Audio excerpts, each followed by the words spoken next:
What's up, Giant fans? It's Locked On Giants Live, another episode with Traina, Taina, and the dog. We're talking New York Giants, where they are at the halfway mark. That's coming your way next. You are Locked On Giants, your daily New York Giants podcast. Part of the Locked On Podcast Network, your team every day.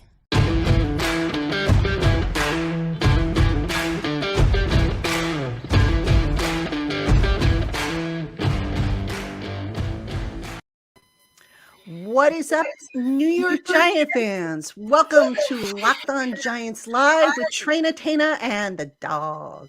There you go. See, I got it, guys. I got a new catchphrase. And my husband reminded me, actually. He says, when we had our dog Molly, I had a rescue dog for like 14 years. Sometimes I would refer to her as the dog. I knew I was recycling that somewhere, so it came in handy. But anyway, welcome to another edition of Locked On Giants Live. I'm Patricia Traina, your host. I'm joined by the Entertainah and BadDog.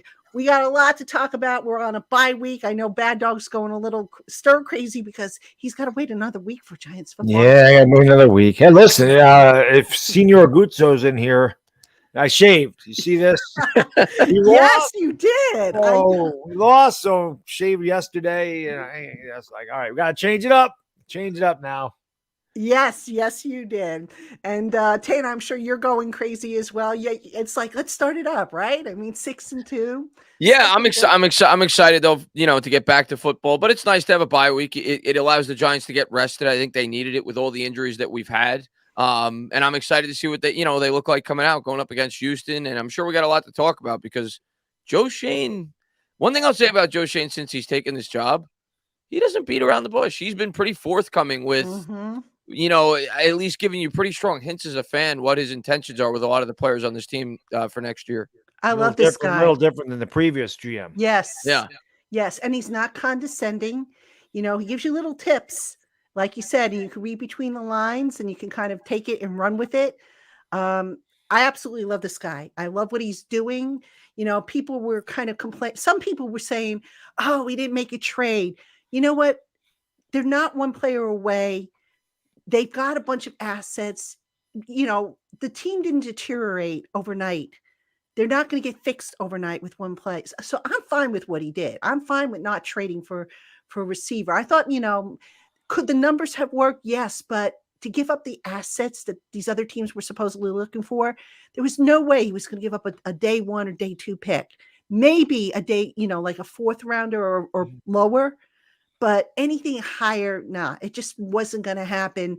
And I tip my hat to the guy because, it's hard to be patient. And, and Dave Gettleman, if there was a hole on the team, he went out and, price be damned. He would go out and he would grab whatever he could, whether it was a good fit or not. So I think Shane's got the right idea here. So I like what he did. And, we can talk about, some other stuff that he said on Tuesday. I mean, anything in particular stand out to you guys that you want to lead off with? Well, I know, like you said, Pat, some Giants fans were upset that he didn't make a move.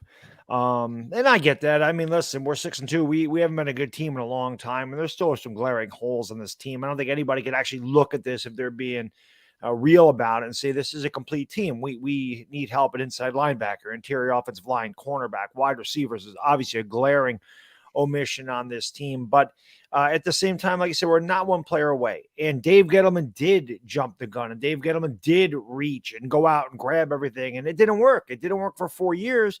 So the definition of insanity is doing the same thing over and over and expecting different results. Joe Schoen is doing something completely different, and we've seen completely different results, which is what we want, because we don't want the same results that we had under the Gettleman regime. It hasn't worked. As far as what Shane said about Barkley, listen, I think Saquon Barkley's been amazing. Definitely a huge factor in what we do on offense. Big part of it, probably 50% of it. Everything seems to run around Barkley. That is what we are as a team, as a run-first team with tough defense. It's the way we run all of our Super Bowls, if you're looking at it. Maybe outside of 2011, we were near the bottom of the league in rushing, and Eli should have won MVP that year.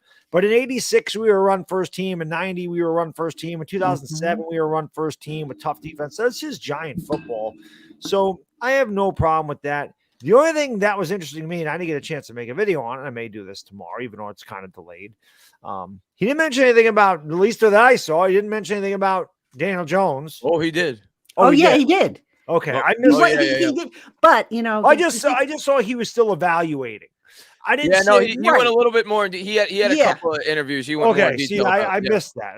Yeah, and here's the thing, if you're Shane, you don't want to sit there and drool over the guy in public because now you're giving the agent ammunition. Right. Yeah. So, but here's the thing, and I wrote about this over at Giants Country. For those of you who asked for it, there is an article I did over there. I did contracts. I promised you I would do contracts, and I picked out 5 guys and did the contracts and evaluated whether they were fair contracts or whatnot. But anyway, with Jones, remember, he's only 8 games into this new system. Yeah. All right. You look at what Denver did with Russell Wilson. They acquired the guy and they went off of past history. They didn't even know if he would be a fit. They gave him a ton of money. And where are they now?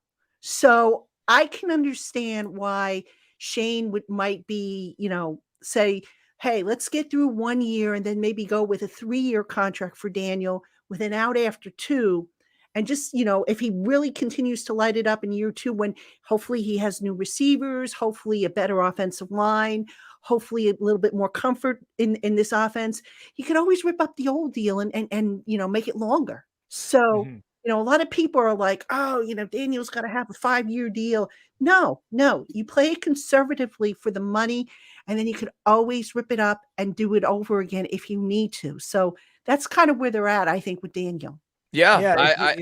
I was just going to say real quick. Go ahead, it's much easier to give him a short-term contract, and like you said, Pat, give him an extension as opposed to giving him a massive contract and then rescinding it. You can't do that, right? You're not gonna be able to, unless you restructure, and that becomes a real pain. So it's definitely better to do it that way. Sorry, Chris, I didn't mean. No, that's all right. Just circling back to what you said earlier.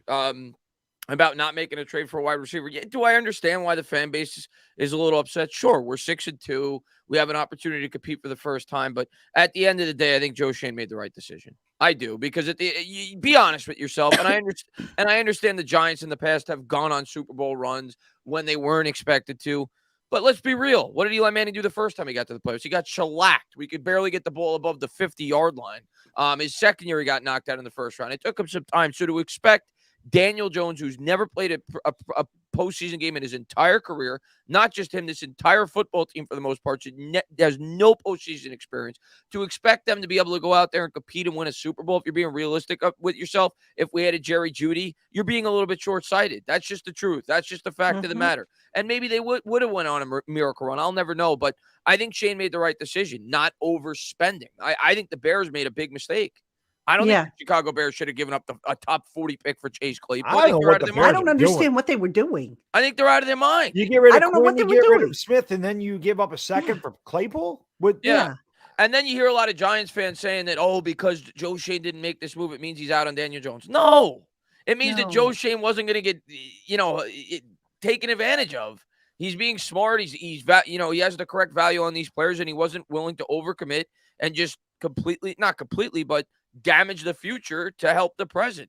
We're not in a point to do that right now. We're not in a point. We have a lot of holes, like Bad Dog said, and I think he's going to remain with this plan. But the other thing, he was pretty forthcoming, and there was so many interviews, Bad Dog, that it was easy to miss. He was on WFAN with Tiki and Tierney. That was the one that really stood out to me when he talked about Daniel Jones. He was on with Peter Schrager. He mentioned Daniel Jones by name in that interview as a guy he wants to build with going forward, along with Saquon Barkley, along with Julian Love, along with Xavier McKinney and Andrew Thomas and Dexter Lawrence. So he was very forthcoming with what he wants to do. And it left me thinking, and I still think it'll be a short-term deal, like Patricia was saying, with Jones, a 3-year deal with the ability to get out after 1 or 2 if he doesn't progress once he gets him his weapons. But I don't think they're ripping this thing down like a lot of Giants fans seem to think after they didn't go out there and get a wide receiver. No, he's going to continue to bring in his guys via the draft. He's going to let guys come here and, go some guys, but I think he's going to keep a lot of this core intact, at least for the near future, and continue to build around it and improve some of the other holes on this team. And I think that's the right approach right now, because like Joe Schoen said in several of those interviews, he does have a lot of good young talent from the prior regime with him right now. Wouldn't that speak to the fact that you think that He wants to keep Daniel Jones, the fact that he wants to keep his draft picks and he wants to build around the core, the nucleus of this team instead of getting rid of it, like you said, as a maybe top 50 pick for the New York Giants, or top 60, whatever it is, depending on where they finish. Wouldn't you think that speaks volumes to, hey, I want to get more draft capital. I want to build my team around pieces like Jones, Barkley. To me, if he's making a move for Judy, it's like we got to force the issue now. I'm not worried about that next was year. the way that I took it. Right. That's what I took it too. And a lot of Giants fans took the opposite approach. But the way I took it, you could just as easily argue that he's like, I know what I have in Jones. I don't need to force feed a wide receiver and give up a second and a fifth round pick to get a better look at him. I've seen what he's been able to do with the limited resources that he has on this year's team. He's been able to come up with big fourth quarter drives. He's a guy that I do think we could build and he can improve once we get him the necessary pieces. But I'm not willing to give away high-end draft capital to bring one of these guys in. I'll wait until the offseason when I have more cap space, when I could use a high draft pick on a wide receiver. Yeah, and it's a very deep wide receiver class this year. Mm-hmm. It's a very deep wide receiver class. A lot of good wide receivers out there. So I didn't have an issue with it, man. We're 6-2 with what we have. Well, I've been saying, hopefully Kenny Golladay gets healthy, and there's your trade. There's your addition. That was the other thing, Bad Dog. Great point. Everybody was saying, and I got it. I get it. And I wouldn't have been against it. Like if they traded a 6th-round pick for Denzel Mims, I would have been okay. 6th-round pick for Denzel Mims, 5th, 6th-round pick for Terrace Marshall. But at the end of the day, think of it from Joe Schoen's perspective. If it's just about this year and improving this year's roster, as bad as Kenny Galladay's been, if we're being honest with ourselves, Kenny Golladay at least knows the scheme. He knows the system. He's been in the system all year. He has some chemistry with Daniel Jones. He's played with Daniel Jones before, not at a high level. You're asking a guy like Denzel Mims, who hasn't produced anything in the NFL to this point in his career, to come in a very complex offensive system. You think he's just going to snap his fingers and he's going to be great over the last 10 weeks? So you could just as easily argue Kenny Golladay is going to have a higher impact on this year's team over a guy like a Denzel Mims. Mm-hmm. Yeah, absolutely. And, here's the other thing. I know this is a long shot. I'm not saying it's going to happen, but Kenny Golladay, after the Kadarius Toney trade, Golladay seemed to have a fire lit under his butt. Mm-hmm. Now, I don't know. I'm not going to sit here and say he's going to come back and he's going to be a changed man or anything like that, because I still have my doubts. But you got to take into consideration that, okay, the Giants aren't going to cut him because of the salary cap. See what you got in him. And then, maybe like Chris said, he builds up his value to where now you can get something for him next year, as opposed to just cutting him and having to swallow the entire cap hit. Right. So, you can't rule that out. If Golladay is motivated, if he really has that fire lit under his butt, maybe, just maybe, he can be the receiver that the Giants didn't trade for. I know it's a long shot. Don't anybody come at me. I know it's a long shot, but it's a possibility. It's not something that you can totally dismiss and say that it'll never happen. Not in this case. So they did pick up. Now, here's the interesting thing, guys. They did pick up another receiver. It was Hodgkins. Yeah. Now, they have 7 receivers on the roster, if I'm not mistaken. Just a gut feeling here, but I have a feeling somebody's going to get cut from that group. Anybody want to guess who? Marcus Johnson? Yeah, I would guess him. I don't think it's going to be him. You think it's going to be Richie James? I think he could be in trouble. Yeah, I don't know that for a fact. I'm just guessing. He also got hurt. That's the caveat. If he passes the concussion protocol, I could see him being cut. If he's still here on this roster by Monday, that means he's still in the protocol. You can't have look, Richie James, I like the guy. I was rooting for him, for his comeback story, but 3 fumbles on punt return. You cannot have that. And his fumbles cost them. The 2 that he had against Seattle cost them.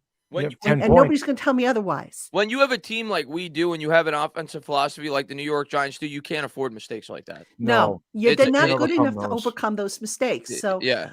And this guy, Hodgkins, remember, Shane scouted this guy. So he came from Buffalo. He knows what this guy is all about. He's a pretty good size receiver, too. He's a big guy. Yes. I remember we used to do the mock draft streams, Bad Dog, and I had him going to the Giants. You probably did, too, in a lot of those mock drafts in the 5th, 6th round, and he's a tall guy. I liked him coming out as like a 5th or 6th round target. So, hey, it's a flyer. And that's kind of like a Denzel Mims move to me. It's a flyer, but he didn't have to give up and any it doesn't draft capital cost you to a bring whole him in. lot. Right. Doesn't We've been cost you taking a lot lot. of flyers this year, right? And Bring that's in another fine. one. And that's fine, dog, because they're evaluating. This is, Right. Shane didn't come right out and say it, but they are evaluating everything. Think about it. He came in mid-January. Dable came in at the end of January. The coaching staff wasn't complete, I think, until I want to say the beginning of March. So that's 3 months, if you think about it, that they had to kind of evaluate on the fly. So now they get to see these guys in the system. Forget about, necessarily old systems and whatnot. See what you got and say, okay, at this point, I'm sure they know we got to get receivers. We got to get cornerbacks. We got to get inside linebackers. They know what they're going to need. I think Shane has a good idea with that. And the scouts are Shane mentioned in his presser, the scouts give them a top 10 report every week. I think it's by position, if I'm not mistaken. And Shane is putting his eyes on as many of these guys as he can in person, which is important. I don't know for a fact that the Giants' previous regime was able to do that. Dave, I know, had some health issues. I don't know how much he was able to travel, but I'll tell you what, Shane is energetic, and every weekend it's like he's at a different game, sometimes 2 games. He went to 2 in one sometimes day, 2 or 3, depending on the schedule. So that is so important, to put your eyes on the guy and not necessarily rely solely on the tape. I mean, the tape will tell you a lot, but you can see other things that the tape can't tell you when you watch a guy in person. Yep. So it'll be interesting. It'll be interesting to see who he's looking at. I know he's been going to a lot of games. I know there's some people that say, "Oh, they're out there scouting quarterbacks, and that means Daniel Jones is going to be going." Man, that's their job. I mean, they're supposed to be scouting everybody. So yes. I don't consider anything he's scouting. I don't consider, oh, he went to the Alabama Tennessee game and looking at Bryce Young and Hendon Hooker and whatever. He's looking at CJ Stroud at Ohio State. Of course he is. I mean, that's their job. They're supposed to look at every player and not every player, that'd be impossible, but every position. They're supposed to look at players that are really talented at every position. But that doesn't necessarily mean anything. I mean, who would have thought we were taking Wan'Dale Robinson in the second round, Right. And exactly. So you don't know. And like I said, it's amazing to me. Chris and I have worked together for this our 5th year, and the Giants have been terrible. And every time this year, our season's been done. We've been 2-6, 1-7, 3-5 if we were at our best. And we were talking about the draft all the time because the season's over. This season, we're 6-2. I mean, we're in the NFC East, so we're in 3rd place, but we're still in the playoff spot. 2 very winnable games come out of the bye, and we still find ourselves talking about next year. So I think that should tell you, as a Giants fan, all you need to know about the roster. The fact that people are like, why don't we go after Jerry Judy? We could have won a Super Bowl and blah, blah, blah. But if we're still talking about next season as Giants fans, it tells you that there's a lot of work to do on this team. You never know. Get in the playoffs. Buy a ticket. Who's not buying a ticket to the Powerball, right? Does that mean you're going to win it? Probably not. But you can't win it if you don't buy a ticket. You get in the playoffs, you never know. But at the same time, this was unexpected. And I'm pretty sure Joe Schoen came right out and said, this team is overachieved. So everything's an evaluation process, and we have to trust his vision. That's all. And he's been totally honest. He hasn't tried to pull the wool over anybody's eyes to make things sound better than they were. It's not like, the offensive line is fixed.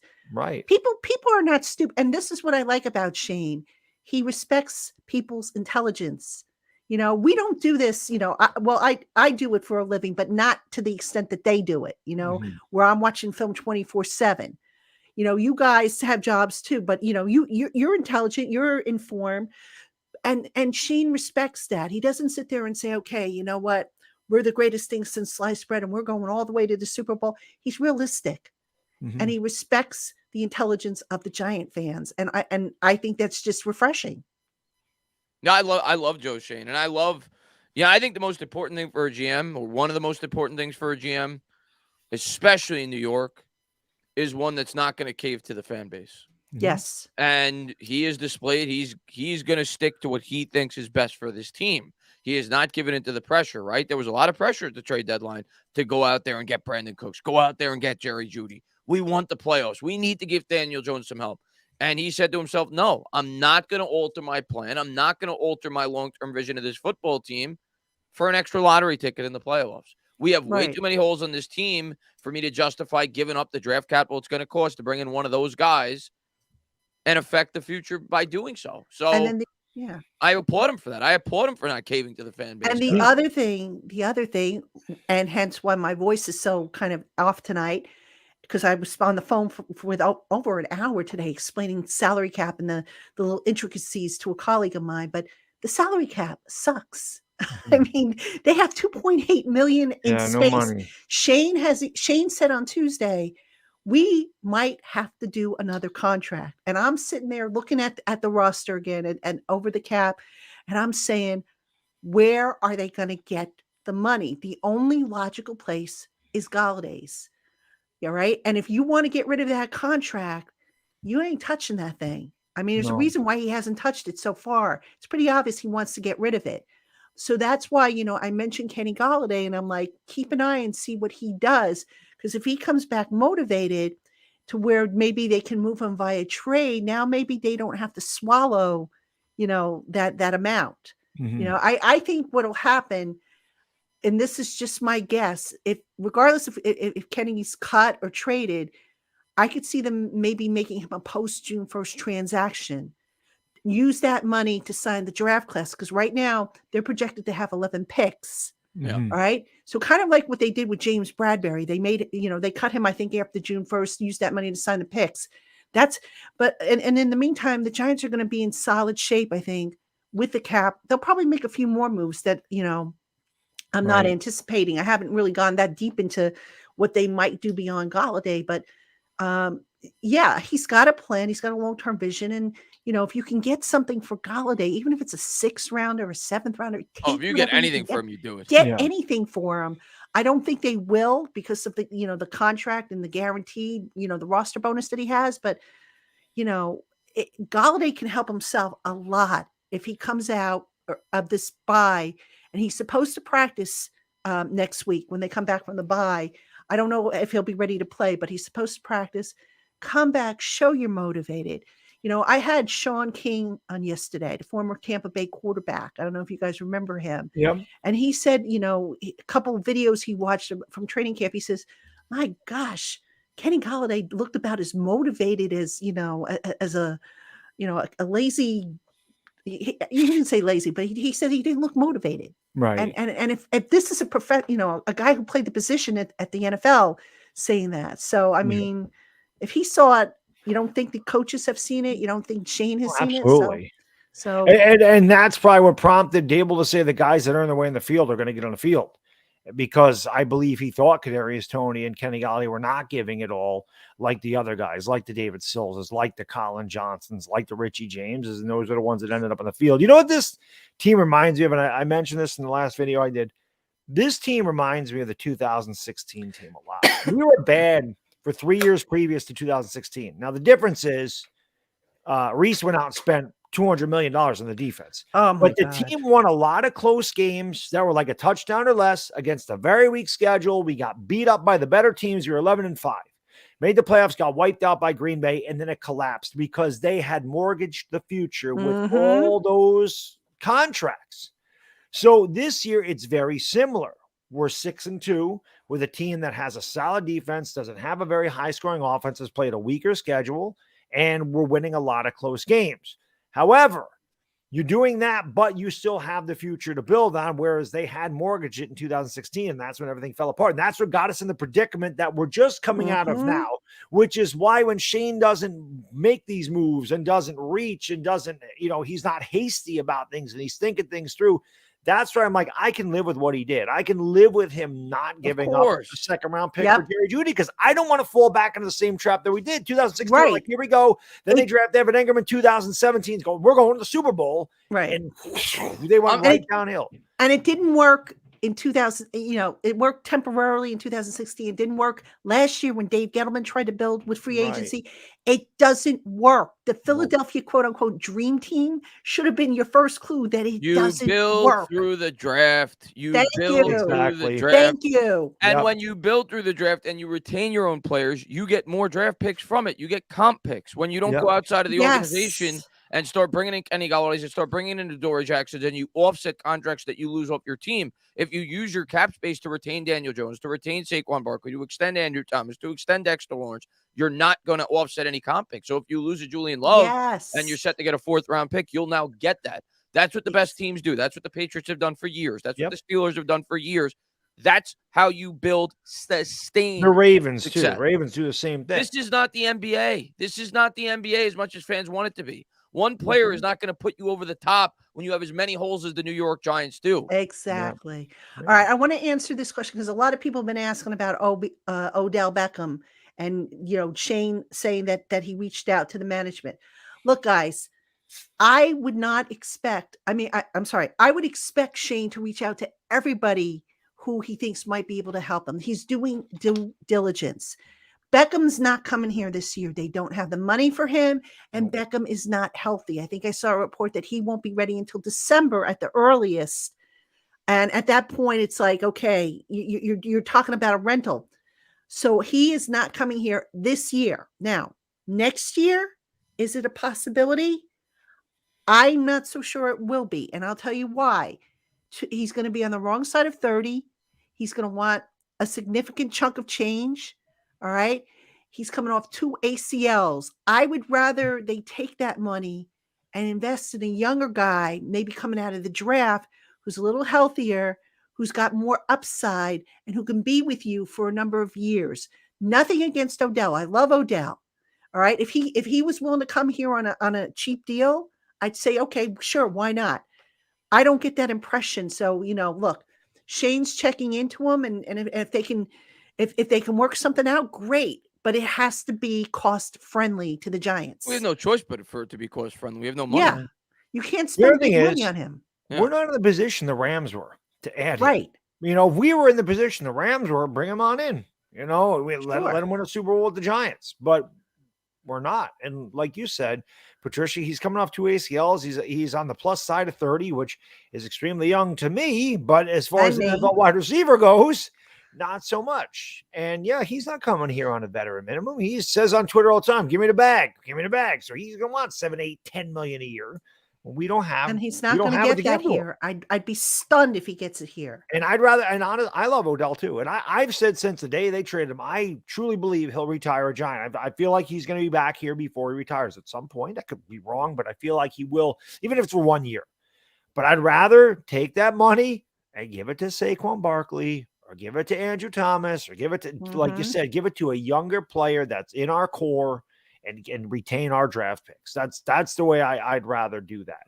Right. And then when we're ready to win a Super Bowl, which is hopefully in a year or two, and when we build through the draft to get better picks and get some cap flexibility, then say, all right, buddy, come on in for the ride. Well, that's when you make that move. Right. That's when you make that cherry on top move. That's when you go out and trade for a Brandon Cooks. That's when you go out and trade for Jerry Judy. When you have a much more complete, like what the 49ers did when they went out and got McCaffrey. They have a much more complete football team than we do. Absolutely. Even though their record doesn't indicate it. They do. And they said to themselves, that's a guy that could put us over the top to win a Super Bowl. Same thing with the Eagles and A.J. Brown, giving up a first-round pick for A.J. Brown. And then they went back and got another first-round pick from the Saints. So that's really that's what a GM's job is. The Eagles know that they overachieved last year. They were 9-8. They made the playoffs, kind of like we're in, although I think they were a little bit better than us last year that we are this year. But then they go out and they get that stud wide receiver to help out their quarterback with a good offensive line and a good running back. They were definitely more. And Hurts is in the second year of the same offense. Correct. Right. Exactly. So I mean, it made sense for the Eagles to go out and make a move like that. And guess who the Giants have in their front office? They have Brandon Brown. I was talking about that with my colleague today. I said, Brandon Brown learned under Howie Roseman, the master of the salary cap. I'll tell you that was one of my favorite moves they made in the offseason. That is such an underrated move made by this franchise.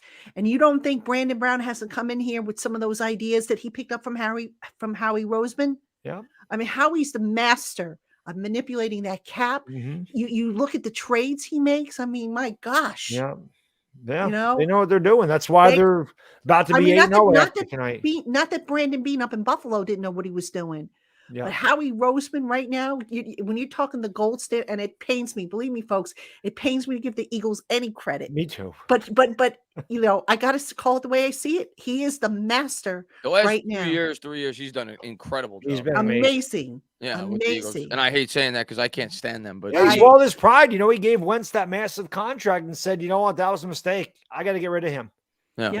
I'm going to draft Jalen Hurts. And they didn't even know what Jalen Hurts was going to be. Maybe they knew, but I know a lot of the fan base, like, why do we draft him? There's a lot of questions. Why the hell would they take Jalen Hurts? It doesn't make any sense. They got Carson Wentz. And he said, you know what, I made a mistake. I'm going to get rid of Carson Wentz, and then we're going to ride with Jalen Hurts. And in case Jalen Hurts fails, we're going to go out and we're going to get extra first-round picks so we could trade up and get it. He knows what he's doing. Yes, he He does. knows what he's doing. And again, it pains me to say because I probably don't hate any team in sports more than I hate the Eagles. But like you said, you got to call it the way it is. And they're 7-0 for a reason. And they're a really good team for a reason. And Howie Roseman is a big reason why. He absolutely is. Now, guys, we got to talk about the contracts because, this is interesting. People are like, oh, Shane mentioned that they're going to talk about redoing contracts. They're not going to be able to do many, if any, this year. I mean, maybe Julian Love, they can kick the tires, see if maybe something can be done there because I don't think he'll cost them a whole lot. Maybe, Jamie Gillen could be somebody they can look at. But here's the thing, everybody's like, okay, come next year, Daniel Jones, Andrew Thomas, Xavier McKinney, Dexter Lawrence, Saquon Barkley. I think they're going to stagger some of these contracts. And by that, I mean, is you want to have some of these guys that are on rookie deals remain on rookie deals, because otherwise, if you do everybody at once, now that money is going to escalate in the second year and you're going to have a cap problem. So I think the ones that are going to get done, if I had to take a guess, obviously the ones that are about to run out. So that would be Saquon, Daniel, Julian Love. Andrew, I think they might wait until the season next year to do that. I don't think they might right away. Maybe they might. Well, Andrew's not eligible until after this year anyway. So, he's not even on the discussion board right now, but you've got another year with him. Dexter, I could see them maybe looking to do something because the other thing you got to look at is what's it going to cost to franchise these guys, and can you live with the franchise if you need to use it? Andrew, they're going to pick up the 5th-year option. I mean, that's a no-brainer. They're going to do that. They've got Dexter for next year. I think it's like what, $12 million or something like that, if I'm not mistaken. I think it's even less. I think it's like it might even be less. So, do you want to get something done? Yes, it would be nice, but if they can't, they do have the benefit of this. So what I think is going to happen, and I wrote this over on Giants Country, get Daniel done before the start of free agency if you can. That's going to be, I think, a little bit easier a contract to do than Saquon. I think Saquon's contract is going to be a little bit more complex. Worst case scenario, if Saquon isn't done by the time the new league year starts, which is with the start of free agency, you slap the franchise tag on him. Now everybody says, oh, Saquon won't play on the franchise tag. Well, no, we don't want him to play on the franchise tag. But if you need to use it as a keep tool. Other teams away from him while you continue your negotiations, because you have until what, July 15th? That's what the Titans did. That's what the Titans did with Derrick Henry. So that's how I think it's going to play out. I could be wrong, but that's how I would play it out. People forget that's what the franchise tag was always designed to do. It wasn't designed to be utilized to have the guy play on the tag. It was used so that the team could negotiate exclusively with the players so they'd have an advantage to be able to retain their own football players. That's what I think the Giants will do if they can't work out a deal with Saquon Barkley. I don't think Saquon Barkley's playing on the tag in 2023, but he might be tagged, and then the New York Giants will be able to talk to him exclusively and work out a fair contract. Yeah, and that's the way that right now, I mean, now, again, we're 8 games in and a lot can change, but that's how I see it trending. Daniel's contract, I would think, is going to be a little easier to do. And I say that because he's not going to get a Josh Allen type of contract, which, I keep saying this, folks, the way that Josh Allen contract is structured is fascinating. And I know some of you have asked me, will you do something on the cap, explain to the cap in more detail? I hope to do something. I don't know if it's going to be this week, but whether I write an article or do a show on it, I do hope to do something on the cap. But trust me, I studied that. I think Daniel's contract is going to kind of mirror almost what the Raiders did with Derek Carr. So, I've said that now for 2 years, 3-year deal. an out after 2, and if in that second year, and here's the other thing, you want to make sure that Daniel is indeed your guy. Now, I know people are saying, okay, well, they've got the whole year this year to decide that. All right, well, he's trending in the right direction. So next year, can he take it to the next level and get them to the playoffs and win some playoff games? You don't want to make the Russell Wilson mistake. That's what I'm getting at. So worst case scenario, Daniel comes in, he gets a nice little chunk of change from a signing bonus, gets half of that contract or more guaranteed. And then if you need to, you rip it up after the second year or whatever, and you just tack on more years. It can be done, and it can be done at a cost that shouldn't break the bank for the Giants. Really, if you look at how the Bills structured contracts versus how the Giants did it, what a difference.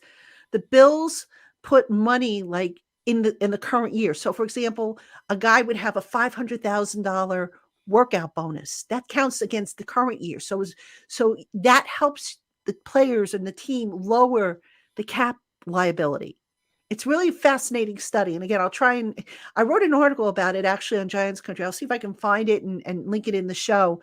But just little nuances with the way the Bills did stuff. And then you look at how the Eagles do stuff. Because remember, I mentioned Brandon Brown coming from the Eagles, learning from Howie Roseman, who's the gold standard. These are ways I expect these contracts moving forward, these bigger contracts to be structured. And it's important to study that because it's going to give you some insight into maybe what the Giants will do. I just want to make a point here. Chris D says, and I've seen a lot of Giants fans say this. I'm not singling out Chris D, but it's why I want to talk about it. He says DJ's been slapped in the face so much by this organization. I'm not sure why he'd want to stay. I'm going to tell you why he'd want to stay. And I do think there's going to be a market for Daniel Jones, by the way. A lot of fans seem to think there won't be. Look around the league. Look at all the quarterback needy teams. Mm-hmm. If the Giants let him get out there before free agency starts, someone is going to give him a pretty decent contract. So I do think there'll be a market for Daniel Jones. But I'm going to tell you why Daniel Jones will, I think, if the Giants offer him a deal, come back with the New York Giants. What has been the problem with Daniel Jones throughout his entire career since he's been a New York Giant? There's been no stability. None. Yep. New offensive scheme after new offensive scheme after new offensive scheme after new offensive scheme. No weapons, right? Next year, he now suddenly gets to come back, if he comes back with the Giants, to play in the same offense for a second straight year. We're not talking about a Jason Garrett offense. We're talking about a Brian Dable, Mike Kafka-led offense, an offense that he's gotten progressively better at throughout the course of this season. He gets to come back for a second year, and he gets to come back probably with the promise from Shane that we're going to go out there and get you some wide receivers in the draft and free agency. Yep. So that's why Daniel Jones comes back. It's his best fit to come back. He's familiar with the offense. He's familiar with probably the also tell him, we're going to build that offensive line in front of you too. We have 11 draft picks, and we're going to have some cap flexibility. So, we're going to get you some more protection. We're going to get you a weapon. And he has ownership in this offensive system. I think, was it Dable it was Shane. I'm sorry. Shane mentioned that Daniel sits with Kafka every week, and he's taking more and more of involvement in telling him, this is what I like to do. This is what I don't like to do. Or why don't we try this? He's getting involved in designing stuff. They are also trusting him whether to run the ball or change the play. Everybody said, going back to the Seattle game, why did they run the ball, pass the ball 6 straight times? They called for some runs. Daniel didn't like what he saw and thought, okay, let's change it to pass. That's an example of the flexibility that he's got. So he goes to another team now. He's got to learn a new system. It doesn't make sense. He's not doing it. Not if the Giants want to bring him back. I don't see it happening. He's coming back. Yeah, and I think that speaks to why you see such a more confident quarterback under center, because he knows, he believes in these plays, because he has a voice in what's called, and they have confidence in him to execute it. So I think that's going a long way. And again, these are intangibles that we as fans that don't work within the organization. I mean, I know you do, Patricia, but we don't, guys on YouTube, Chris and I, we follow the team, but we're not inside. So we don't know all these intangibles that he does get to sit with Kafka, and he does get to say, hey, I like this, I don't like this. And they allow him to have autonomy in the huddle or change the play at the line of scrimmage. So I think because he feels that they have confidence in him saying, listen, you can call whatever you want out there. We believe you can do it. It's going to give him more confidence. Hey, I'm comfortable playing this way or calling this play, so I'm going to execute it better. I've said that before. It doesn't need to be football. It's anything you do in life. If you're confident in what you're doing, you're going to do it better, as opposed to questioning yourself and having doubts. You're always going to fail more than you're going to succeed. That's just something that I didn't know Daniel Jones had in him the first 3 years. It didn't seem like he was a confident guy. He seemed gun shy. He seemed timid in the pocket. He didn't seem like that guy that we've seen lead the Giants, on 5 game-winning drives in the fourth quarter. So to me, his growth between his ears is huge for me, which is why I have confidence in him now that I didn't have the previous 3 years, because I just see a different guy. I see a different mindset. I see a different confidence, and it's good to see, because he's doing this with practice squad wide receivers and a mishmash offensive interior line. So under a first year, in his first year in this system. So yeah, I have complete confidence that he can grow under this system and build a team around. I'm telling you right now, Daniel, we have not seen the high end of Daniel Jones. I don't think so either. I don't think so either. Yeah, we have not seen the high end of Daniel Jones yet. All right, I want to address Chris's comment down here.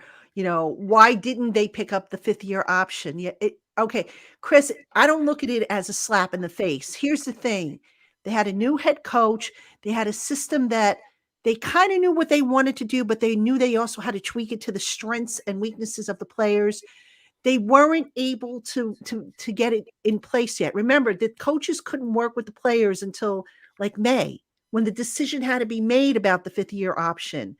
So they weren't going to make that investment because Daniel, to that point, hadn't really shown anything, to commit to that. Now you're stuck with the guy. If God forbid he doesn't work out, it was the right decision to make. It's not a slap in the face. I don't think Daniel took it as a slap in the face. It was nothing personal, but you know what? Look, Daniel went out. Maybe it motivated him a little bit more. Maybe it lit a fire under his butt, and he's going to cash in one way or another. He is going to cash in. And listen, for everybody that says, "Oh, the Giants were so stupid for not doing that," one, the guy was coming off a major injury. 2, it was a new offensive system. They had no experience with him. And the other thing is, it would have been, I think, $22 million fully guaranteed, money that you can't move around. If we sign him to a 3-year, $80 million deal, something along those lines, it's going to be about 22, 23 against the cap in the first year anyway, because you can move the money around. It's not like every year is going to be $28, $29 million or whatever the average cost is going to be for that contract. So it's not even going to cost them much money for next year's cap by not giving Daniel Jones that 5th-year option before the year started. I don't think it was a slap in the face. They didn't know what they had in him. They don't know that he could run their scheme. They don't know what he's going to do in their system. They had to see it. It was like, okay, if you prove to us you can do this, you're going to get more than just a 5th-year option. You're going to get 3 years or 4 years or whatever. So it probably ended up working out for the betterment of Daniel Jones. And yeah, I don't know if John Mara actually said we came out and did everything to screw Daniel Jones, but he did say we did not put him in a good situation. Yeah. And they did. That was when John Mara had that season-ending press conference. I really think he sat back and listened. He actually listened to the fans that were displeased for 5 years. And he said, pretty much, this is an embarrassment. We got to get better. That's pretty much, not word for word, but he pretty much took a step back and go, this is embarrassing. And we have to change things. This is shameful. And they have been shameful up to this year. So, yeah, I don't think it's a slap in the face of Daniel Jones. I just think that the coaching staff didn't know. He could have been terrible. I mean, he could have been what he was last year. He could have got hurt again. And like Chris said, you don't want to guarantee the guy $23 million coming off a neck injury. And then him, you give him that 5th year. And then he gets hurt this year and he misses the entire year. And then you're on the hook for that $23 million. So, right, because it's guaranteed. Yeah. Once you pick it up, it is guaranteed. Exactly. And we have $50 million in cap space next year, but you take 23 away from it, that's $27 million. Then you got Barkley and you got a couple other guys. Then you got to sign your draft class. There goes all your cap space. So I think they were just doing what was best for the team. That's the way I look at that. Absolutely. And all right, folks. About the team. It's not about an individual player. It's about and it's not a punishment. I know I see Chris is still saying you don't tell somebody it's not your fault and punish them anyway. Chris, it's not a punishment. I can't stress this enough. You're making it sound like they sent them to bed without dinner. That's not what it was about. This is a business decision. The guy was coming off of production. Yeah, he hadn't produced. I think 90% or better of the fans and the media wanted to get rid of him last year. All right, I did. He had the neck injury that I don't think cleared up until April. August or something. I thought it was even later. No, it was before that. Oh, that's right. Yeah. Yeah, I think it was before that. So there were a lot of factors that went into that. Once you commit to that 5th-year option, it is locked in, guaranteed. And if that guy's not on the roster, guess what? That's dead money against your cap. So that's what factored in. It is not a punishment. Please don't think that. All right, listen, guys, I got to take a commercial break. Got to run a couple quick ads. So stick around. We'll be right back. Hey, Giant fans, this episode of the LockedOn Giants podcast is brought to you by Prediction Strike, the world's first sports stock market. You can now invest in professional athletes just like stocks. It's a lower risk alternative to sports betting, and athlete prices move based on performance and supply and demand. Trading refers to the buying and selling of your shares of players. You are trading with Prediction Strike as the house, which means that you don't need a buyer or seller to execute your desired trade. You can trade whenever you want, whether it's a football player, basketball, baseball, or MMA. So download the Prediction Strike app today and use the code LOCKED for a free share when you sign up and make your first deposit of $20 or more. That's promo code LOCKED for a special one-time giveaway. Prediction Strike will choose one person who signs up with the code LOCKED and makes a deposit to win 100 free random shares that could be worth up to $3,000 if you get lucky. Invest in what you know on Prediction Strike, the stock market for sports. Hey, Giant fans, if you haven't tried Built Bar Puffs yet, you are depriving yourself of one of life's greatest joys. These marshmallow-like puffs are covered in real milk chocolate and they melt in your mouth. Best of all, they come in different flavors and are low in sugar and carbs and high in protein. It's like eating a candy bar, folks, and it's good for you. What's also great about the Built Puffs is that all their bars and their puffs are made with collagen protein, which your body absorbs more efficiently and which provides a ton of health benefits. So go ahead, eat something that tastes good and is good for you. Visit built.com today and put your customized box together. Use promo code LOCKEDON15 and get 15% off your first order. Again, that's built.com, promo code LOCKEDON15 for 15% off your first order. All right, everybody. I just went there because I'm a big protein guy. As you're saying that, you know what? I'm really bringing that up because I am a big protein guy. They're really good. I love the puffs. I got to tell you, they are my favorite. What are the puffs? What are they? They're like a chocolate marshmallow covered type of protein bar. It tastes like so it's like a marshmallow protein bar. Yeah, but it's so good, Chris. They have different flavors. Yeah, I'm looking at like toffee almond. Oh my gosh, now. Some of them are really good. And I have, matter of fact, I have up in my fridge. I like to put them in my fridge, and I have the coconut brownie ones upstairs. They're my favorite. My husband likes the grasshopper ones, and sometimes grasshopper one. Yeah, that's why they have cookie dough, cookie and cream. Rocky Road, you got to check them out. They change it up every so many weeks. That's why I put it in my phone. That way it's in my history. And because I would have forgotten at the end, but I'm like, when you started talking about that, I'm like, all right, I got to check those out. Yeah, excellent stuff. So, all right, everybody, welcome back to Locked On Giants Live. Traina, and Dog. And Chris, at the start of the program, somebody said, "Chris, where's your cards?" Because apparently you were going to hold up index cards. Oh, I forgot about that. Next show. I have them ready. Yeah. And those of you who asked why I didn't try to stand up, my voice is a little out. Like I said, I was on the phone for over an hour explaining the salary cap to somebody. So my voice is a little out. Your dog's better tonight, though. I'd give it like a solid 6.5, 7. There you go. It's getting better. Well, what does dog give? I mean, because it's since I'm saying dog. It's a good grade. I'd give that a B+ probably. Okay, all right. I can deal with that. I'm trying, guys. Trying to infuse a little bit of character, if you will.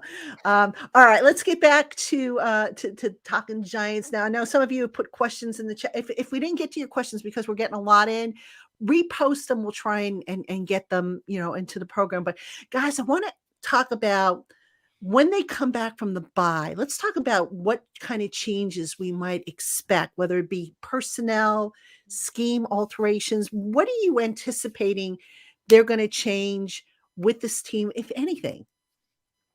I expect to see hopefully see Galladay back in the lineup. That'd be a welcome addition. I mean, look they have the Lions in 2 weeks, right? Mhm. Revenge game. Kenny Galladay breakout against his old That'd be team. good. I mean, That would be you nice. know, you never know. But I think Chris mentioned this before. I think you're going to see them open it up a little bit more passing wise, especially if Galladay's healthy. And they're still going to continue to run. I definitely think they will, but I think you're going to see them be a little bit more aggressive in the pass game. Maybe not the first 2 games, because I think that they can get away with beating Detroit and Houston on the ground. But when you start to play your division rivals, it might be best for you to try that. But I think you're going to have to open it up against teams like Dallas and Philadelphia, because they're going to score a lot of points. I mean, our defense is good, but their offenses are pretty solid. We didn't play Dak Prescott the first time, and he's healthy now. So I think those are teams that probably would look to run, especially with the Eagles, because the Eagles are an aggressive defense. You could probably utilize the play action and get the ball down the field to guys like Wan'Dale Robinson and Kenny Galladay. But I think that that's something we could see is them being a little bit more aggressive in the passing game. They're still going to run. I mean, that's still their bread and butter, and they should not going to deviate from that.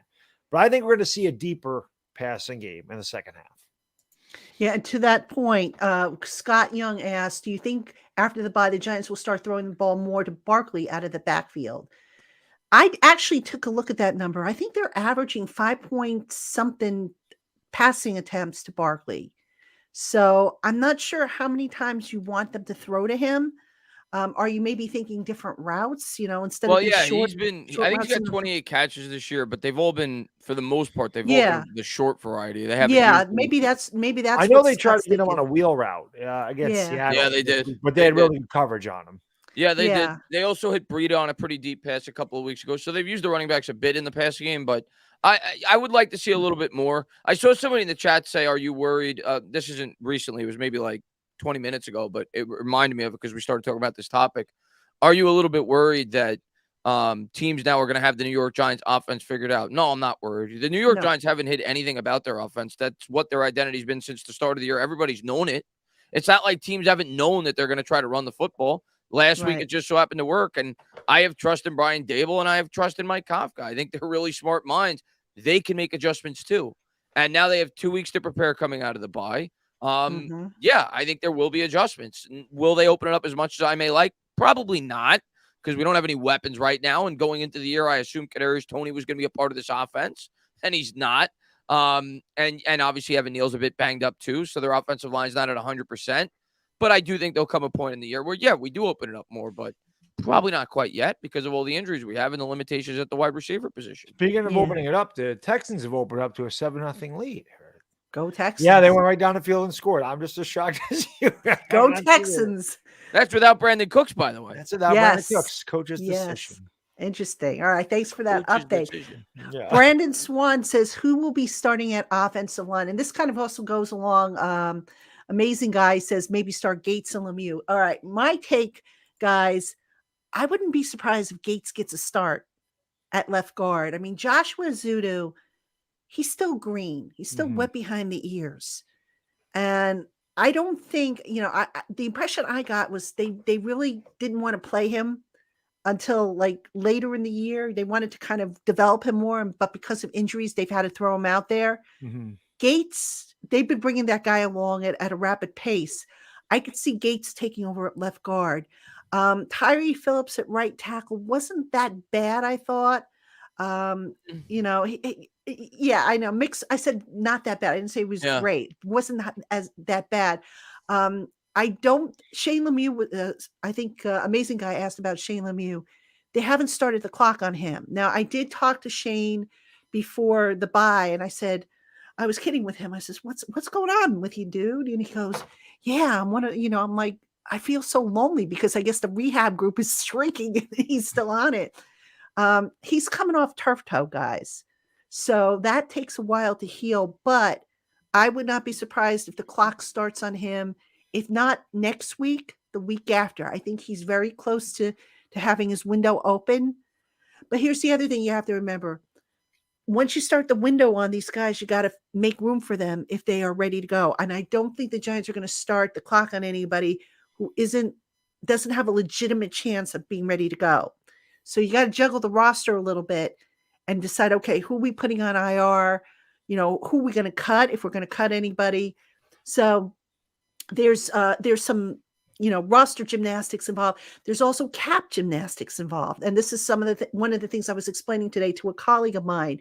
When you look at the draft picks, if they are making the minimum at their salary, and there's a chart in the CBA, I think it's Article 27, Section 1, I believe it is.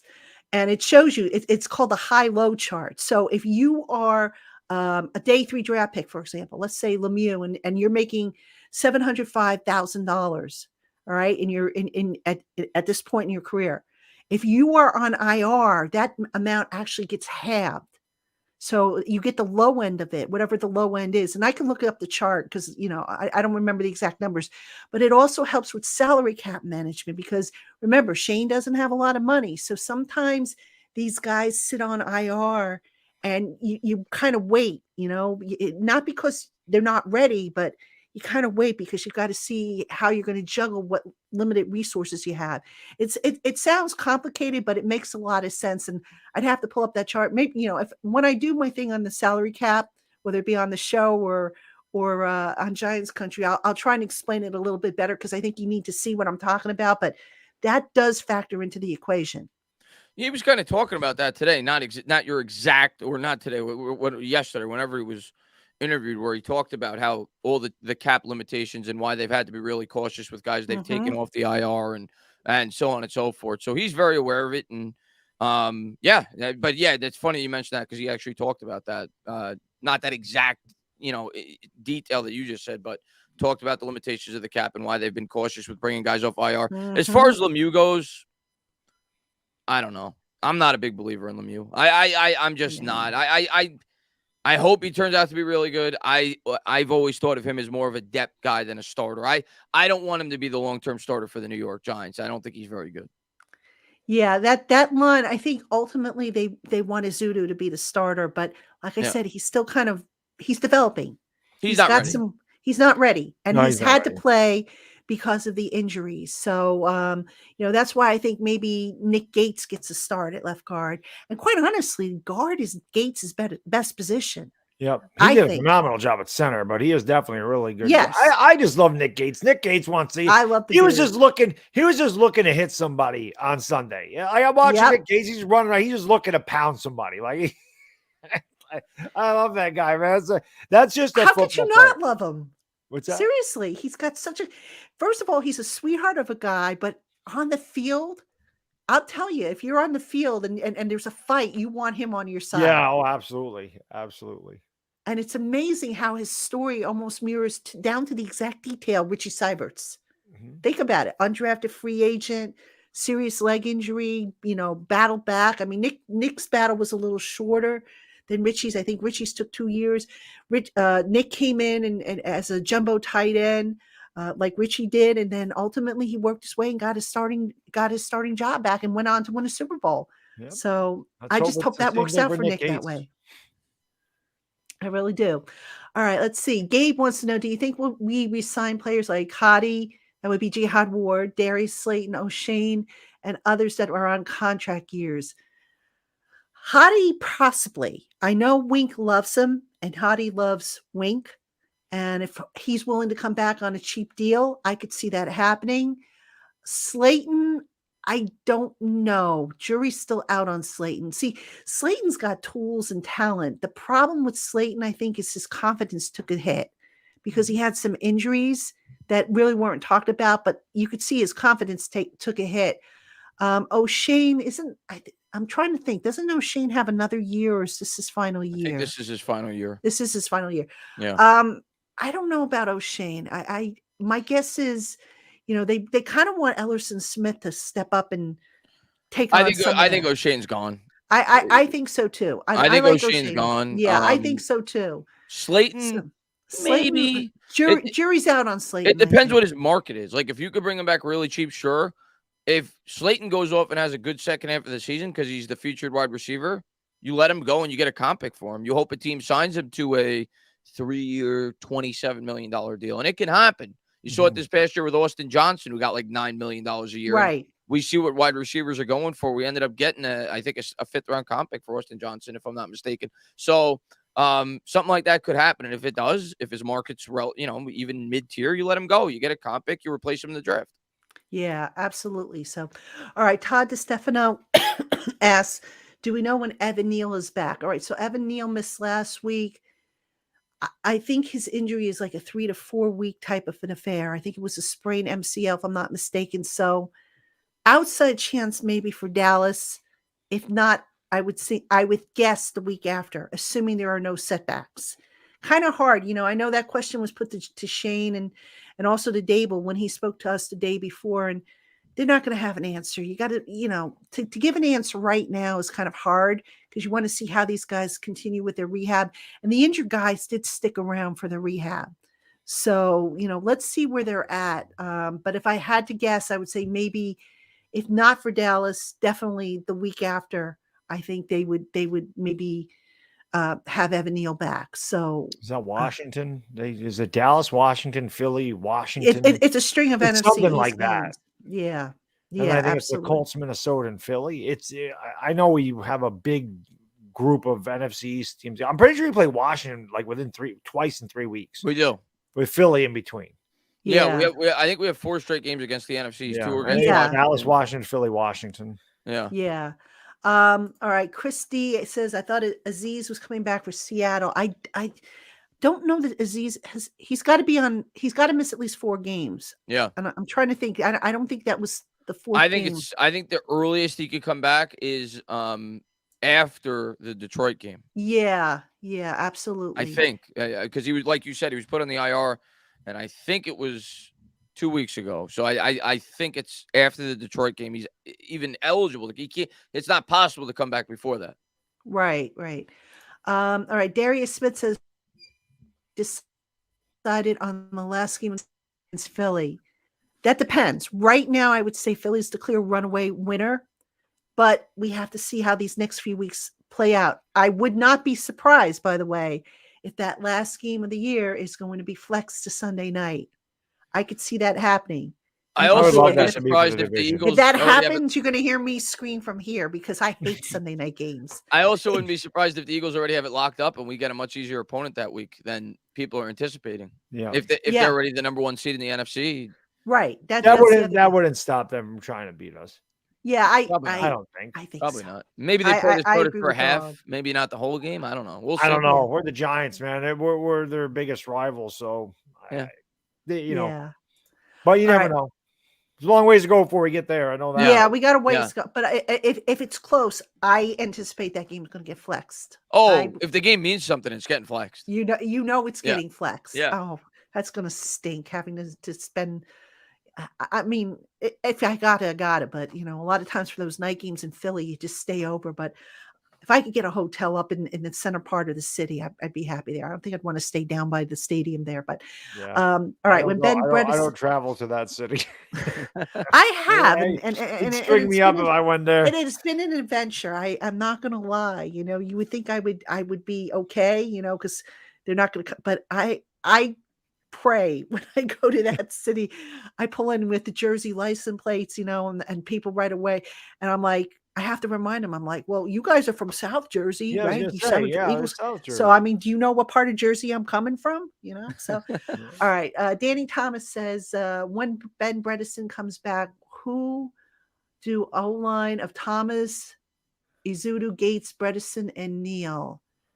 I guess you're asking who gets benched. So Bredesen was left guard, so he would probably replace whoever's at left guard, I would think, assuming that, that person is not playing well. Yeah.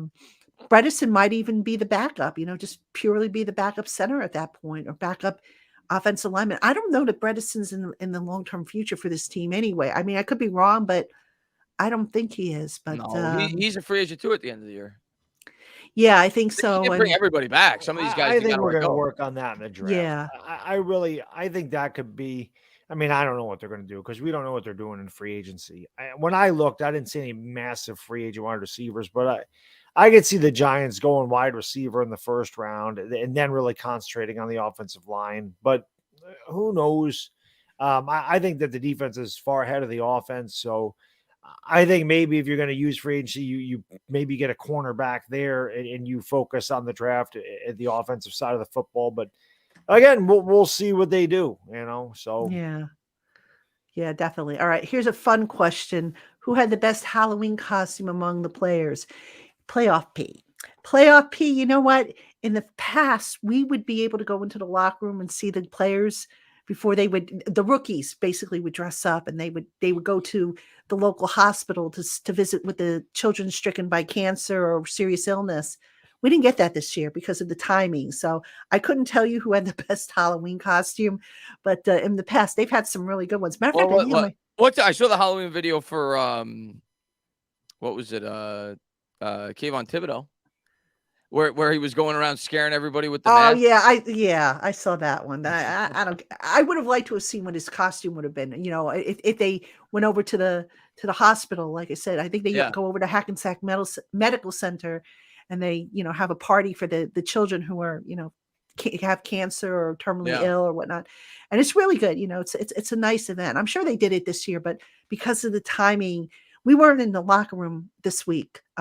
Shane had his presser on site, but that was in the auditorium. So, and by then the players were gone. So I have no idea what happened. So, but yeah.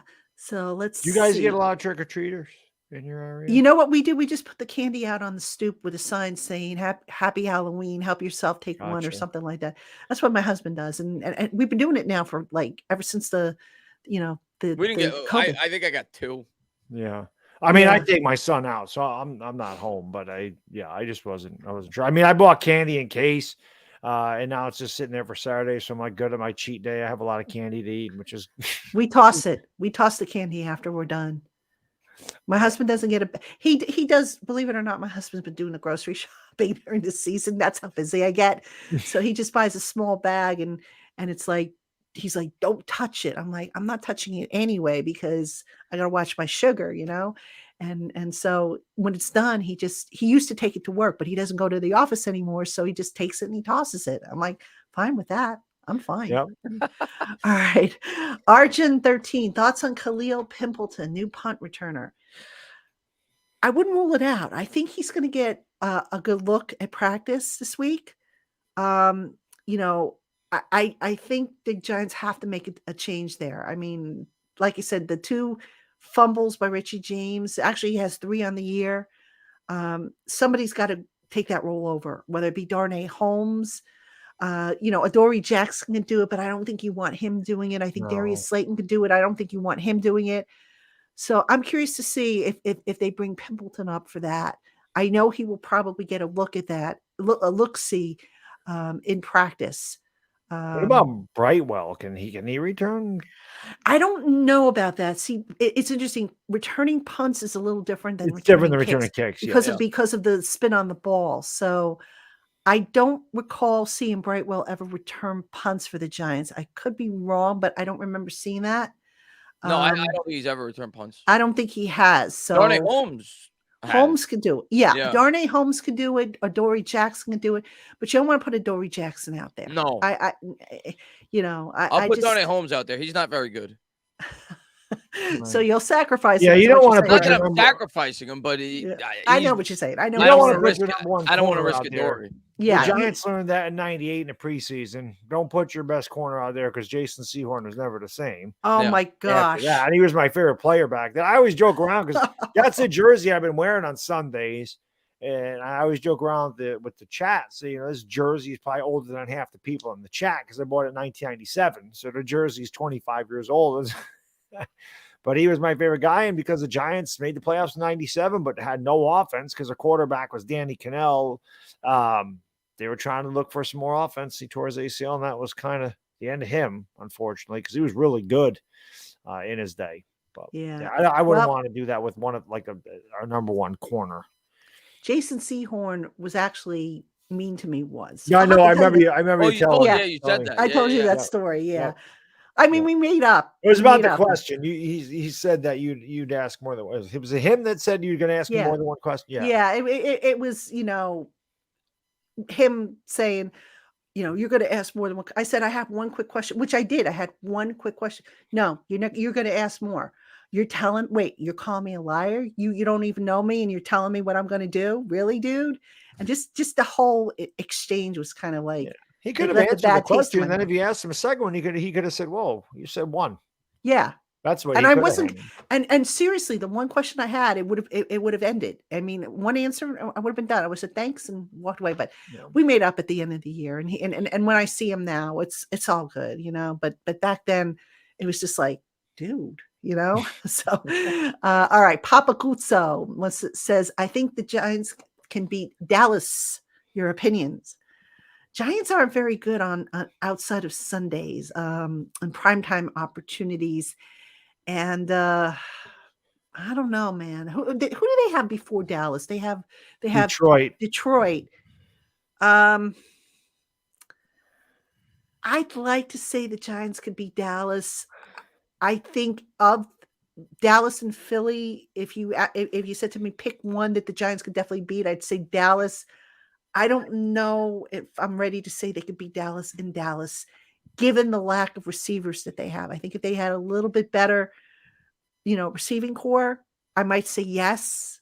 I can't bring myself to say yet. I'm telling you right now, when I do my why they'll win, why they won't, and prediction, I probably will pick Dallas for that game. Sorry, guys. And Dak is back for them. So they just hung 49 on the Bears like it was nothing.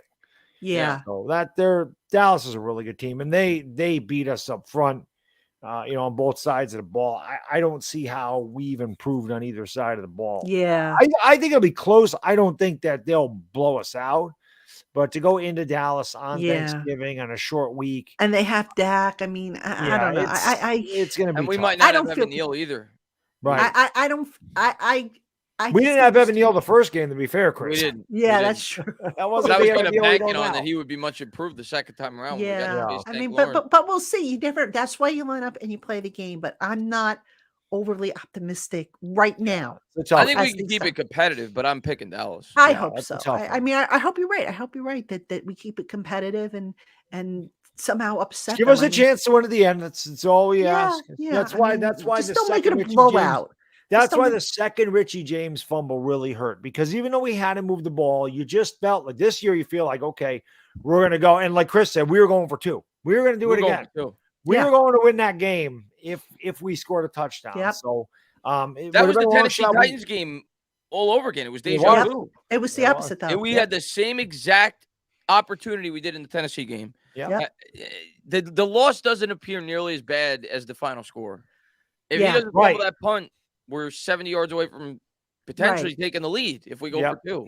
Yeah. So it is what it is. We fell apart. We did what we've done all year. The offense got better in the second half. We chewed up the clock. We had a 10-minute drive. We won the time possession for the game by 6 minutes, even though we trailed by 5 minutes at halftime. So we won by 11 minutes in the second half in terms of time of possession. We've done what we did all year. The difference was we fumbled 2 punts. Yeah, we made the mistakes this time. We beat ourselves, where that's something that we hadn't done all year. Yeah. Absolutely. All right, Gabe wants to know the future of the receivers. No one except Wan'Dale to build off of after this year, unless you keep Galladay and Slayton around. They're going to draft. And I think they're going to sign somebody in free agency.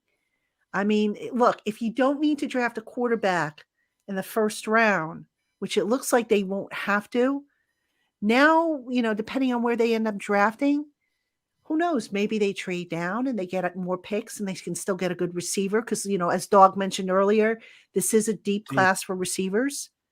But I think you're going to have to tackle this through the draft and through free agency. I mean, I can't give you names right now, but you're right. I mean, I don't know that Sterling Shepard will be back since he's got a voidable year. Galladay, I'm not counting on being back. I mean, maybe you bring back Slayton on a cheap deal if he's open to that. But we may make a trade too. You could make a trade. Exactly. Teams do it at the wide receiver position all the time. Look at how many receivers moved this time. Yeah, whether it be in the draft or like the Eagles did for AJ Brown or what the Yep. Bills did for Stephon Diggs. And, I don't know who's going to be available, Right. but So we we'll have may make a trade for a wide receiver. DK Metcalf. Yeah, possible. Yeah, you never know. So, all right, Steve Galvan, what's your opinion of Kayvon after 6 games? Not a finished product, but getting there.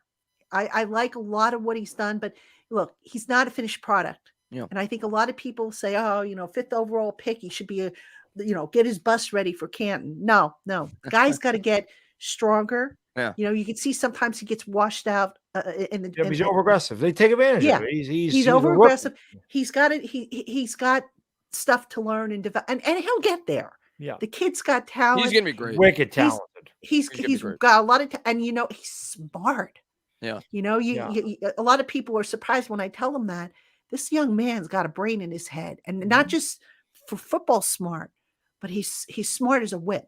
And I'm really impressed by him. He's a disruptor. Like, he doesn't necessarily get a sack, but he's always around the ball. It seems he's always in the back. Like, he's close. Like you said, he's not a developed product yet, but give him a year under Wink's system, and next year he should be ready for Bear. That's really the way I look at it. Again, this is all evaluation. This is learning the NFL. This is learning teams' tendencies and learning not to get washed out on RPOs and play action bootlegs and not to be over aggressive. Keep your contain. Keep your assignment. Obviously, when you're a rookie and you're the 5th pick, you want to make an immediate impact. You want to be the guy that gets 15 sacks. You want to be a Micah Parsons type of player. But sometimes discretion is the better part of valor, and you can't always just hone in on the quarterback because they're going to use that aggressiveness against you. They know, and they watch film, and they've been in the league for a long time. This is when the rookie's got to make the adjustment. So I think Kayvon's future is bright. I do. Absolutely. It absolutely is. And he's going to be that much better next year. I have no doubt about it. If he's healthy, he's going to be that much better. And he's getting, the other thing is, as he grasps playing in the NFL more, the little things that he's not doing right now, and I'm going to point to it. This guy gets held 6-7 times a game. Yes, he does. Against Jacksonville, it was every time in that last drive. Yeah. But as he becomes a veteran, he's going to learn how to sell the holds better. Yeah. That alone is going to make him a much more of an impact of a player. Like, little things like that, he's going to get better. But the physical skill set, you see it. The explosion, you see it. And the scariest thing is he has so much more room for growth. So yes, he does. And I'm impressed with him in the locker room too. From everything that you see, he just seems like I'm very happy with Kayvon Thibodeaux. I think he's very good. Yep. Yeah. Look at the emotion he had when he won closed the game out against the Ravens. Yeah. He was in tears. So. Yeah, how often do you see that? Right. He's been nothing. Everything you heard about his personality in college is the complete opposite with the Giants. Yeah. I think this tells you don't believe anything that these draft people tell you. Don't believe any of that. Yeah. Wait till they're in the locker room. And you know what? He's funny too. He's a character. He's he can have you laughing in stitches. He's got a great personality. Oh, he's got a wonderful personality. I think very highly of him.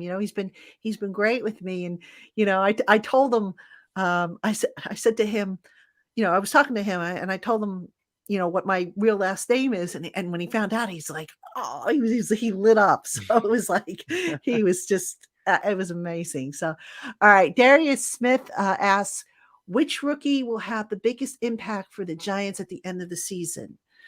I think it's going to be Kayvon. Yeah, I think so too. I mean, again, you've got guys that are injured. So, Bellinger I would have said will be back. Neal had it not been for the injury. I would have said Bellinger. But the injury, the injury popped up. Bellinger, by the way, I think will be back. Probably, if I had to take a guess, I think best case scenario Dallas, but I'm not so sure it'll be Dallas. I think it'll be after that. How about Wan'Dale Robinson? Yeah, I actually expect Wan'Dale kind of was quiet last time. Wan'Dale Robinson, I do. He's been injured a little bit, but I think he'll be completely healthy coming off the bye, and he'll have an opportunity to work more through this bye and get more acclimated to everything that's going on the field, build some more chemistry with Daniel Jones. But because the defense is so far ahead of the offense, in my opinion, I think Kayvon Thibodeaux will make the biggest impact as far as rookies go. But I do expect Wan'Dale to have a big impact on the offense. And again, I think that goes to what I said earlier about the Giants opening up their pass game a little bit more. I think he's going to be a bigger part of it, especially if Galladay comes back healthy. It could open things up for Wan'Dale Robinson. Yeah, absolutely. I mean, look, if the opponent knows that they can hone in on one guy, they're going to do it. they're going to double them up, and it's going to be like, okay, the rest of y'all, you try and beat us. So got to be careful with that, obviously. All right, Amazing Guy asked, do you think the Giants trade their first for a wide receiver? Depends on where they're drafting and what their needs are going to be at the end of the year. I mean, It's possible. right? I mean, it's possible. I could see it, but you got to see where they're going to draft.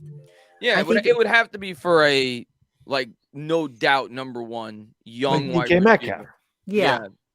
It would have to definitely be for that caliber of player. Yeah. Independent Outsider wants to know, of the players on IR, who do you think could actually produce next year? Darian Beavers comes to mind. Yeah. Oh, I forgot about it. I can't believe I forgot about him. I loved him. That injury. I loved Darian Beavers. That injury was big. Let's admit it. I mean, he looked great in training camp. He's just a football. That guy's a football. But you know how John Madden used to say, that guy's a football player. Yes. Yeah. Darian Beavers is just a football player. Yeah. He's the type of guy he's going to fit right in with Wink's system. No doubt. Yes. That's a good one. Darian Beavers. Yes. Yeah, that one definitely comes to mind now. I got to look up and see who's on IR because there's so many of them. So let me just look it up real quick. All right. Shepard will be gone. Colin Johnson, maybe. And I mean, I think Colin Johnson will have a chance to contribute. Aaron Robinson is on IR. You figure he'll be you back? know what? I could see Aaron Robinson going to the slot and him being a big contributor next year. That's where he should be. I was surprised that they didn't put him there, to begin with. But I guess maybe they just this goes back to, okay, we don't have an outside cornerback. Let's put him out there, because he's got the size. I think that's why they did it. And they figured they had more slot options. But I think Aaron Robinson's going to go back to the slot. I really do. Ojulari is obviously on IR right now. How about Cordell Flott next year? Cordell Flott, he's not on IR, but he's been injured. Yeah. With this coaching staff, you see what they've been able to do with players. I mean, you saw what they did with Fabian Moreau. Him having another year under his belt. Flott could be productive next year, maybe. Yeah. Possibly. I think so. All right, let's see. JC says, when it comes to player evaluation, do you folks trust former players more or scouts? I would say probably in my case, if I have a quarterback evaluating a quarterback who's, a quarterback who's played the position at the NFL level, I'm going to trust what he says. Doesn't mean I'm going to distrust what a scout says, but players have a certain way of seeing things maybe a little differently than those who haven't played the position. And this is why I think Jerome Henderson gets so much out of his defensive backs. He's played the position before in the NFL. And I talked to the players about that, and they all say the same thing. He sees stuff that maybe other guys who coach D-backs don't see.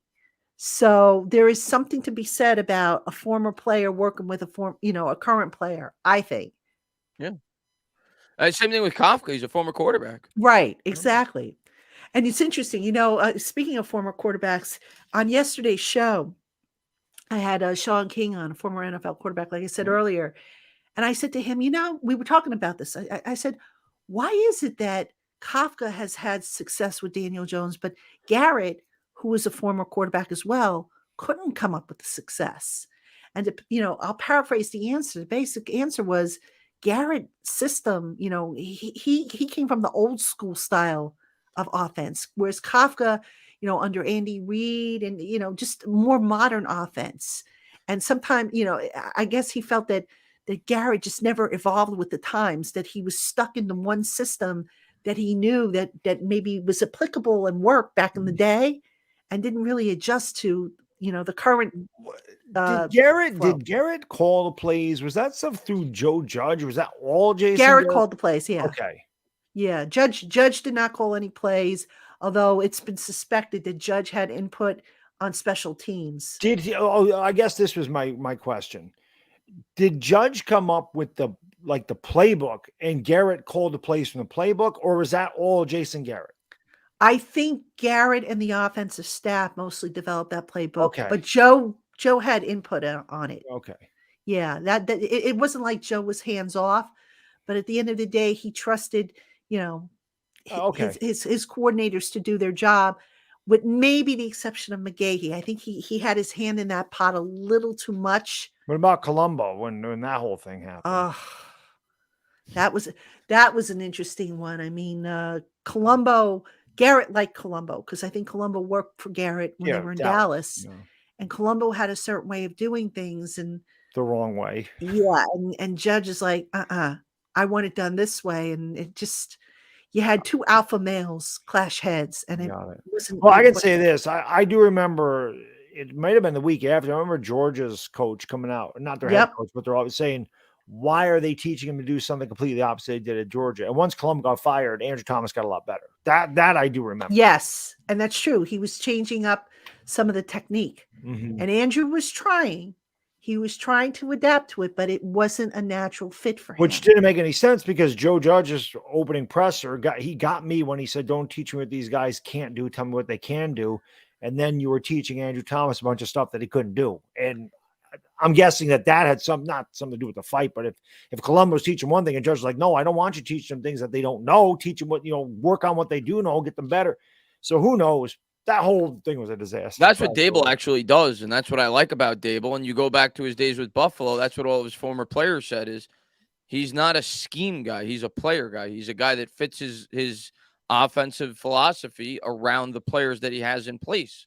And he lets them have a lot to do in terms of the game plan. So he's not trying to force these players to do something that they may not necessarily be best at just to fit his ideology. So that's a major difference with this coaching staff. Yeah, absolutely. All right, folks, got to run one more commercial, and then the rest of the way we'll take your questions. We'll continue talking Giants, so hang around. We'll be right back. Hey, small business owners, if you're looking for the right people to help your small business fire on all cylinders, you need to check out LinkedIn Jobs.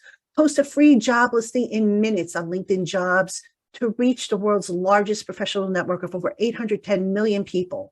Then add your job and the purple hiring hashtag frame to your LinkedIn profile to let everybody know that you're hiring.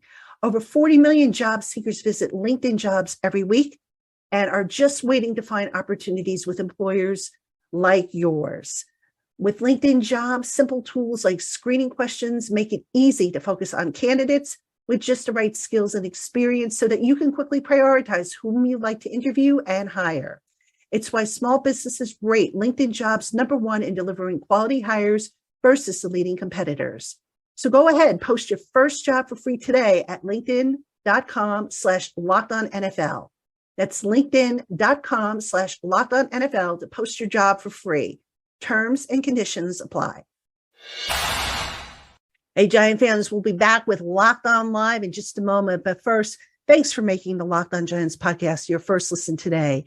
For your second listen today, check out Locked On Sports today. From the games that matter the most to the biggest stories in sports, go beyond the scoreboard and behind the scenes with local experts and insights that only Locked On can provide. Locked On Sports today, available on this app, YouTube, and wherever you get your podcasts. All right, everybody. Thank you for hanging in with us. You have Locked On Live with Entertainah and the dog. Is that better? Is that better, guys? That's like a 7.5. You're getting there. You're getting there. You got to get your cards ready now. I'm a hard grader though. I'm a hard grader. Well, listen. When I show my husband the video, it's like, look, Chris gave me his. Because he doesn't believe. Next week I'll have the cards ready. I'll have the cards ready. No doubt about it. Oh, you got to have your cards ready. But listen, one of the things before we go any further, I should have done this at the start of the program, and I want to do it now. I want to send my best wishes to the Coughlin family. Yes, Judy Coughlin. Judy, God bless that woman. I think heaven just got brighter. She's just, and she was an angel on earth. I met her a few times while Tom was the head coach, and I was so sad to learn of her condition. And when she passed, I know she's at peace now and she's whole again, but my gosh, I felt so bad for the Coughlin family because she was their rock and just a wonderful, wonderful woman. She could meet you and it was like you were best friends forever. So my condolences and prayers to the Coughlin family. And I just hope that Coach finds some kind of comfort in knowing that she's not suffering anymore, and you know, that her legacy will live on. So I just wanted to say that at this time. Coach has a new book coming out, by the way. I know I'm hoping to talk to him. I don't know if I will, but this is his new book. I got an advanced copy, a review copy of it, and I started reading. It's really good. It's about their upset over the Patriots in Super Bowl 42. I'm That gonna was a pretty good game. That was a Yeah. pretty good game. Yeah, read that book. so But really yeah, good book. I obviously didn't know her like you. I didn't know her, but all the stories that are coming. Obviously, I was sad for Tom when you heard the Yeah. news today. Tom Coughlin's like one of my favorite people of all time. So Yeah, that obviously my heart sank when I heard that she passed away. But everything you've heard, there's been so many people that I follow on Twitter that have said from their experiences from meeting her how great of a person she is, and I'm sure she was. I mean, she was married to Tom, right? So yes. um She kept yeah. him in line. He used What was that? she kept him in line. He used to joke about that, like Yeah. if Yep. he acted up, he'd say, "Don't tell my wife, don't tell Judy." and, Yep. I remember one time he was getting a little snippy, and Judy she kind of gave him a look, and Tom, and he's like, he got very sheepish. I was like, so she knew how to keep him in Yeah. line. That's what a good woman does. Listen, God bless. Yes, she God does. bless. God bless my wife. Bear me 22 years. I don't know. She's a saint. I always say there's a special place in heaven for her. Having to deal with me for 22 years. But yeah, obviously it's sad anytime you lose a loved one. And Yeah. same thing. I never met her. I mean, I did not meet Coach, but obviously I saw Coach a bunch of times when they trained up here in Albany. But yeah, you never heard, nobody ever said a bad thing about Judy Coughlin. So Yeah. obviously it's a tough loss for the Giant family, and condolences go out to the whole Coughlin family. Yeah, I mean, and that's the good thing about the Giants. It does become one big family. It's like there's no former Giants. It's just inactive Giants. I think was it John that said that, or Wellington? One of them said it that way, and Once and a it's Giant, so always true. a Giant. Yeah, once a Giant, always a Giant, and so I just wanted to say that. I should have said it to start off with, but I wanted to get it in because when I got up, I happened to see the book sitting on my desk, and I said, "Oh gosh, I forgot to send my condolences out." I mean, I already did to the Coughlin family and to the Snee family, but I wanted to put it, on the podcast as well. So, all right, guys. So we no football this week for the Giants. I'm curious, how are you going to be spending your weekend? Yeah, I'll probably still watch football. Relax, and watch the Eagles game. Well, the Eagles are playing tonight. Yeah, So they're tied at 7. Yeah, They just put the ball back. Wow. Yeah, the Eagles went down, scored. They were ready to score again. Jalen Hurts fumbled. Houston recovered. They punted. Eagles got the ball back. So maybe actually, you know what? I'll probably go over my brothers. This is what I did last time. When the Giants played at 9 a.m. when we played in London. So it was basically a bye week for all intents and purposes. We weren't playing at 1 or 4 o'clock. And I went over there. He makes Sunday pasta every Sunday. So that's probably what I'll do. I'll probably go over to his house. He'll make Sunday pasta. We'll eat at 3:30, 4 o'clock, and we'll watch the football games together. So that's probably what I'll do. Yeah, I'll sleep till 10. I'll get up. I'll go to the gym, either do legs or something. I one workout, and then who knows? I may watch football. I may not. It's supposed to be really nice up here, so I may just go out and enjoy the day with my son, my wife, and who knows? Just get out of the house. I don't have many more nice days up here until the spring. So if it's going to be 76 degrees in early November, I think that take advantage I of it. want to spend that out and about, get out of the house a little bit, but come back for the night game or whatever.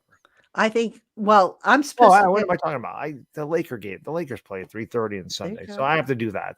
I got to work on Sunday, and I just thought about that. Well, I'm supposed to have my booster shot and a flu shot tomorrow. So assuming that doesn't knock the what out of me. Yeah. I told my husband, I said, Saturday, if we both feel okay, I said, I would love to go down to Princeton, do an escape room adventure, and then have dinner. There's a restaurant that we found in Princeton that I absolutely love, an Italian place that is fantastic.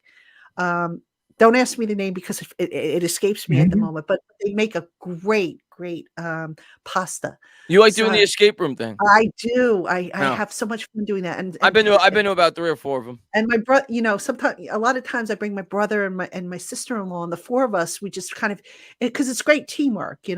and ever since they moved back, I'm like, yeah, we went to a winery, I think it was a few weeks ago. The Giants were playing a late game on the road.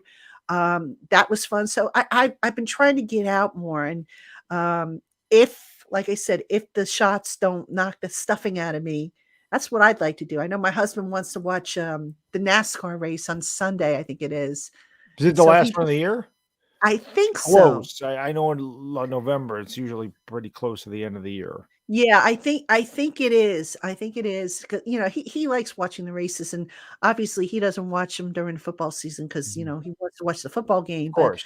But so I'm not gonna deny if he wants to do that. That's fine. I said to him, just work around, planning a dinner or whatever time the race is, and we'll work in a meal, even if we go out to the diner for breakfast or something. So that's what I'm going to do, and that's what Saturday night's all about for me. Yeah, I mean, that's and the other my thing wife is, and kid. I look forward to that every week because I don't have to worry about my diet on Saturday night. I just go eat whatever I want to. So I mean, I'll have Saturday. I think, assuming that I feel, actually tomorrow I'm going to do double shifts, so I'm going to get all my writing done and just release the stuff as it comes off, and we'll see what, on the podcast. I haven't even planned for podcast next week. I have an idea what I'm going to do, but yeah, it's going to be weird without football. But you know what? I look forward to the break because it allows you to recharge and think about stuff.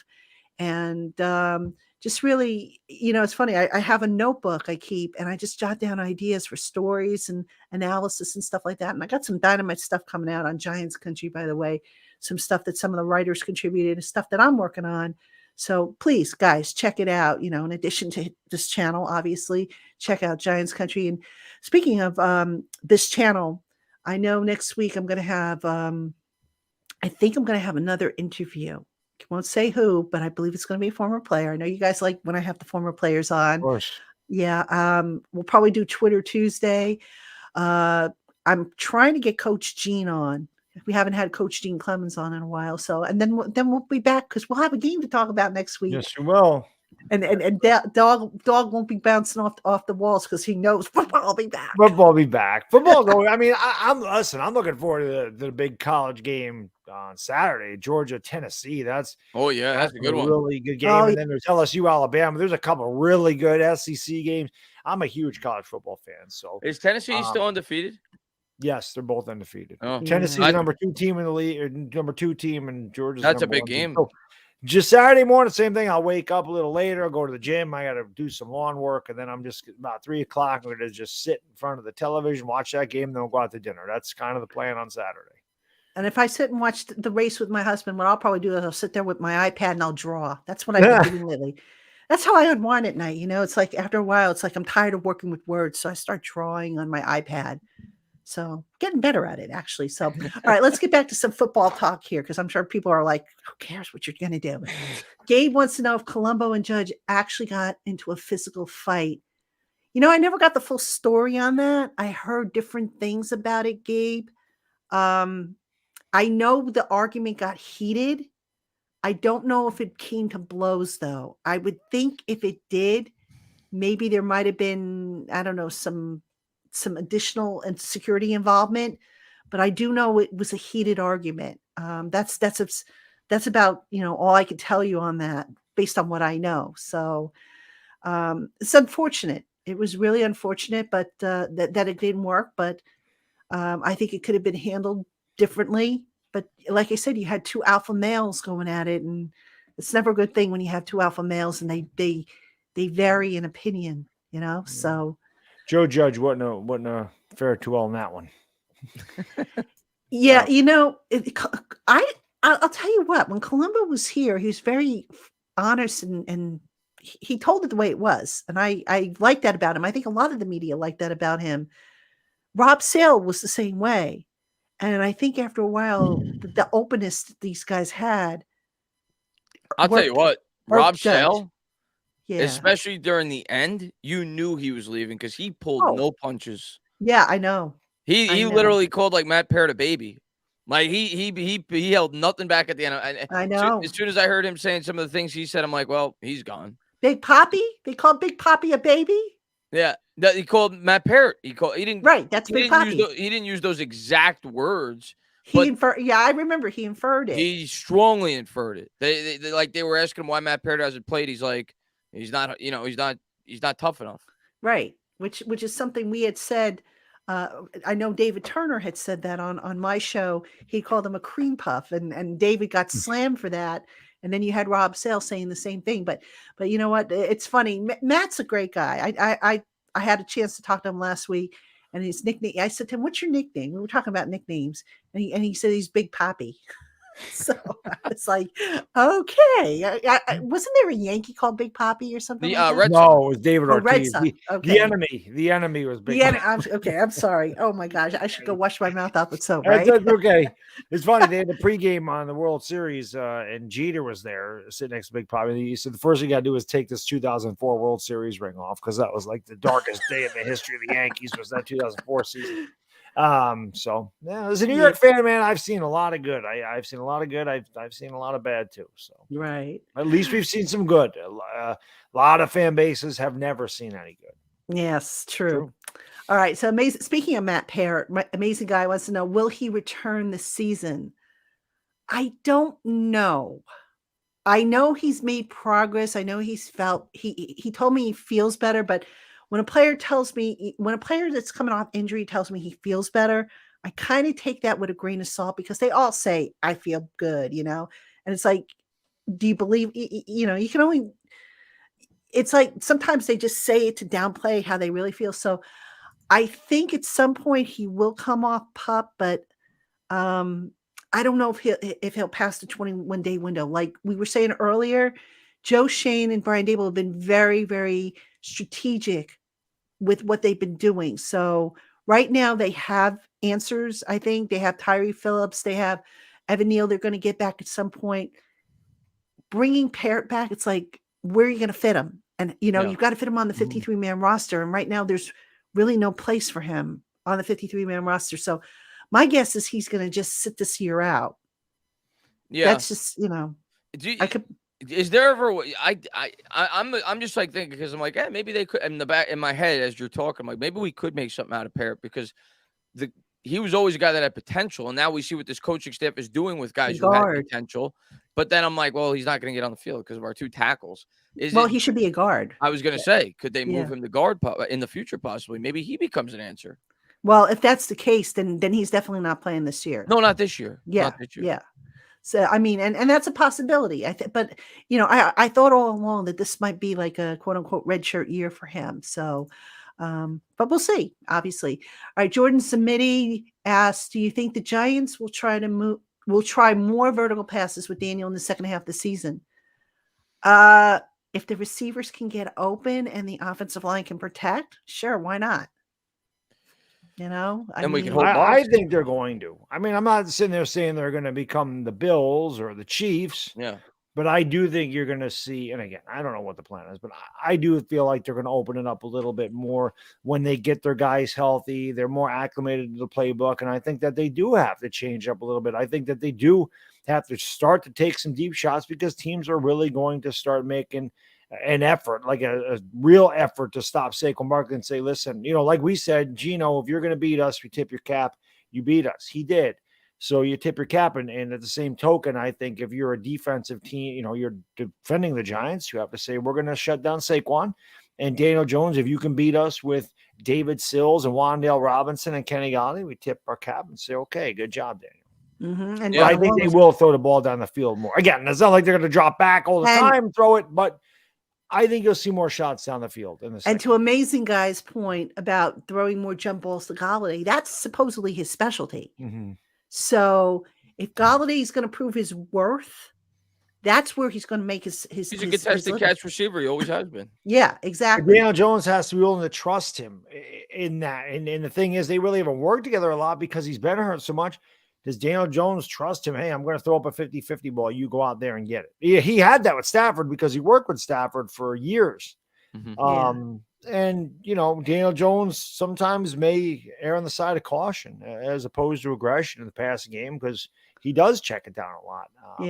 So, Dable obviously told him, take care of the ball, play within yourself. But I do think that's what Galladay's there for. He's not a burner. He's not running by anybody. He's a big body receiver that needs to use his size. And the Giants have to utilize the strengths. And that's the thing. I do think that, Coughlin, Dable can figure something out and work a game plan around Kenny Galladay's strengths.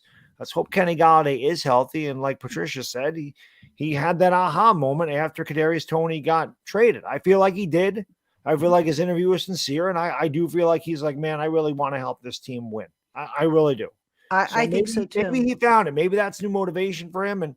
And again, he can be the guy that we quote unquote traded for at the trade deadline because we really haven't had him the whole season. Yeah, absolutely. And I hope so. Going back to Parrott, Parrott had a ACL.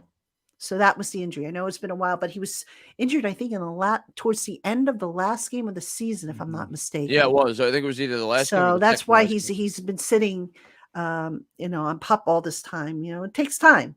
And like I said, there's also the matter of cap gymnastics and roster gymnastics. Where are you going to put him at this point? You got Tyree Phillips, you got Evan Neal, you have no place to put this guy right now. So I think if, God forbid, somebody gets injured and now maybe you say, okay, let's see where he's at. But you got to remember, sometimes these guys can be ready to go physically. And because of the way the roster is set up, especially now with the salary cap being so bad, sometimes these guys have to wait to get on the field. Yeah. So that all factors in. I don't think a lot of people realize that, it's not a case where as soon as a guy's ready, boom, he's back on the field, unless, he's a starter. So he's not playing this year. Yeah. But maybe next year, maybe he develop, even if he's not a starter, maybe it develops in a good depth lineman. But that's one thing you look at him, you're like, that was a guy that had a lot of potential coming in. And we've seen what this coaching staff has done with guys who had a lot of potential coming in this year that didn't live up to that. So maybe they can get something out of it. Right. Tom's World asks, where is Rodarius Williams? He's been designated to return. So his clock is going. He had the knee injury. I don't know. I don't remember if they said he had a setback or aggravated it, but it had to do with the ACL that he had. I think theoretically, if they had to go back and do this all over again, he would have started on PUP. Maybe I think he rushed back a little bit too soon because there was that opportunity for a starting job. And, I guess he wanted it and didn't want to lose out on it. But in retrospect, I believe he rushed himself back, which is a shame because that kid, I like him. But we'll see if he's in the plans moving forward. Gabe asked about Landon Collins being put on the 53 soon. I think, don't they have one more elevation for Landon? Well, he was on the 50. He played against Jacksonville. But he was a standard practice squad elevation is what I'm saying. On the 53-man roster, I think is what Gabe is asking. So they have one more elevation, I think, for him, right?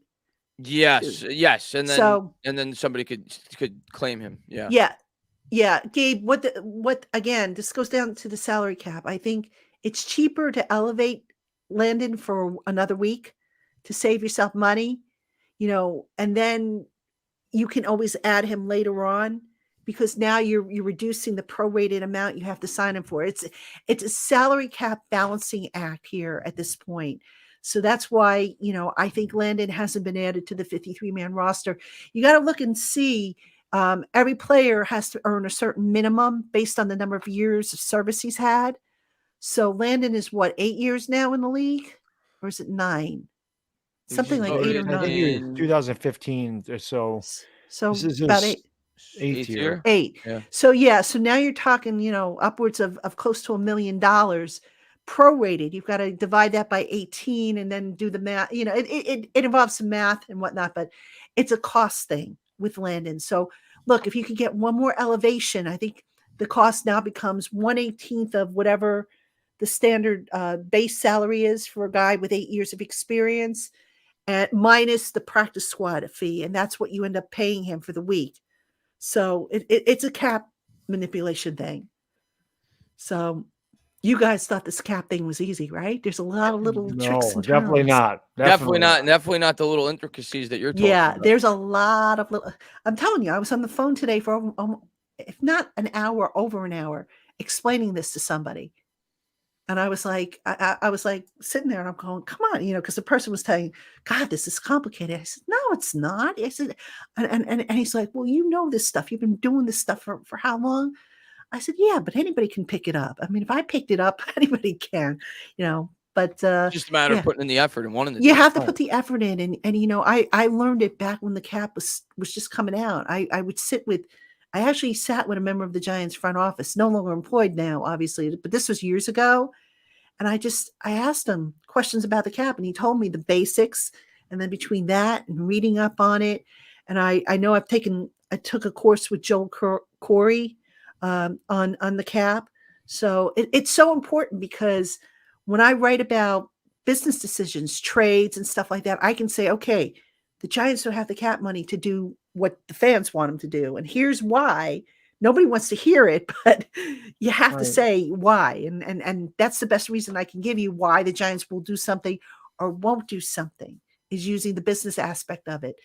So I'm just surprised a lot of people, a lot more reporters don't do that, because it really makes a difference, I think. And I'm sure I just gave away a secret. Those of you who want to be football reporters, I just gave you a big secret of mine.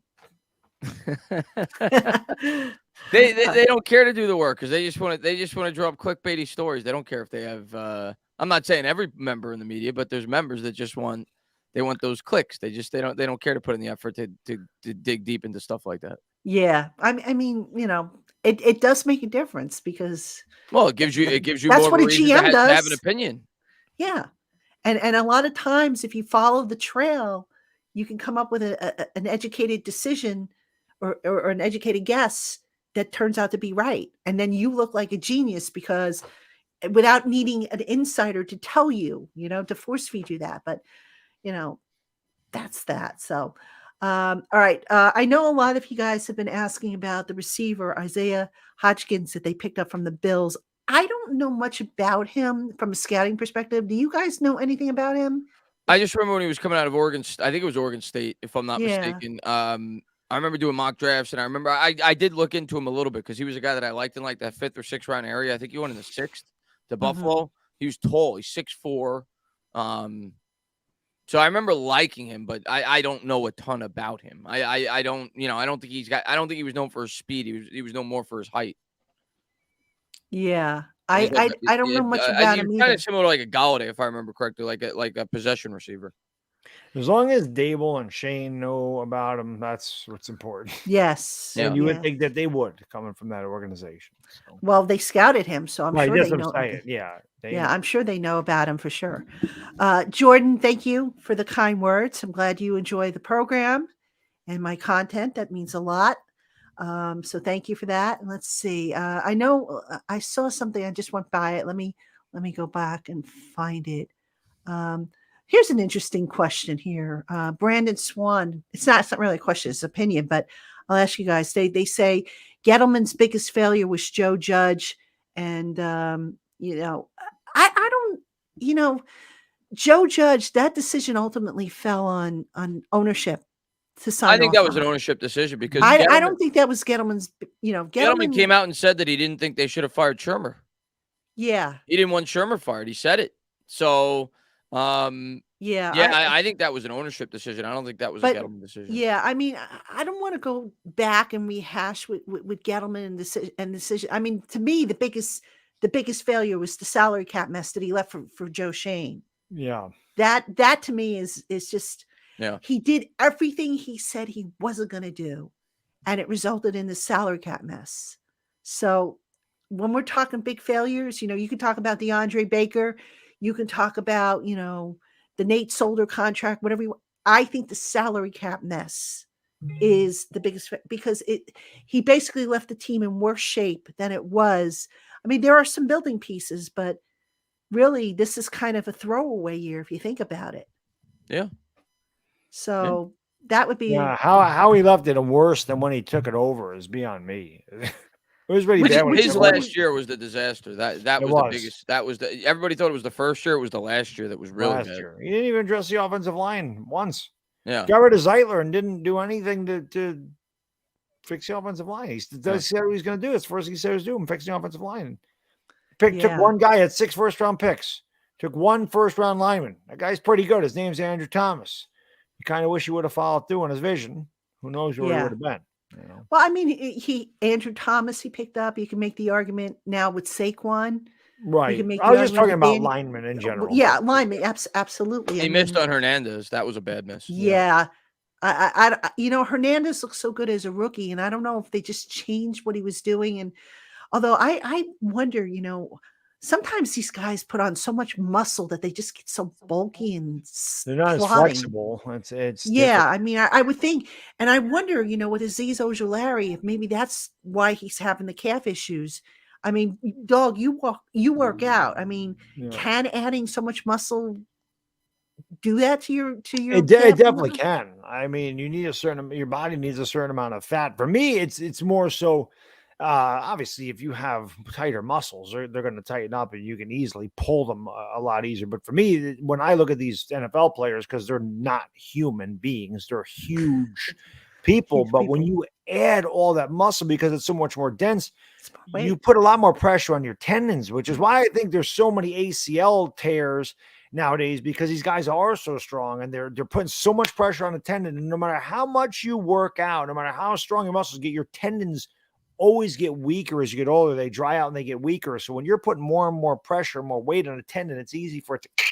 So I think that's why you didn't see all these torn ACLs in the 80s and 90s the way you do now, because these guys are just jacked. Yeah. They're bodybuilders on an NFL. They're like I said, going to training camp for all those years in Albany. These guys look small on the field, but then they get next to you, they're gigantic because it's all, I forgot the word I'm looking for, but they're going to look small next to a guy that's 6'7", 350. A guy that's 6'1", 200 pounds, jacked out of his skull, looks tiny next to a guy like Dexter Lawrence. Yeah. It just gives you an appreciation for how big these guys are. But I think it's more of a tendon thing. But yeah, obviously when you strain a calf, that hurts. They don't sound like a lot. Like turf toe doesn't sound like a lot, but that's, ligaments. And ligaments take a long time to heal. Tennis elbow sounds like a minor. That doesn't. Oh, that's a baby injury. No, that hurts because I've had that. You go to shake someone's hand with tennis elbow, it's like someone stabbing in the elbow with a knife. You mess with your tendons or those hurt, and they take a long time to heal, especially because these guys really don't ever just rest. Like they're always doing something. So, but yeah, adding a lot of muscle can hurt a player's flexibility. It can do a lot of other things. It gives them strength, but strength isn't the end all be all. Yes, technique. Right, technique has a lot to do with it. And as a FYI, folks, next Thursday I'm interviewing an injury and expert, a guy who's I guess he's well known in physical rehab and all that stuff, physical therapy. I've had this interview set up for a while now, so he's going to come on the show. We're going to talk about the soft tissue injuries and some of these ACLs, the quads, the hamstrings, the calves. So that's a show I'm going to tape next Thursday. It'll be a bonus show I'll probably run because maybe I'll run that Friday and then we'll have the live show on Friday. We got to work the schedule out, the three of us, but we'll obviously try and do another live show next week. But I just wanted to give you a heads up because that is definitely on the show. Or on the docket next week, as long as part of my 5 shows that I do every day. So, all right, 5 shows you do every day?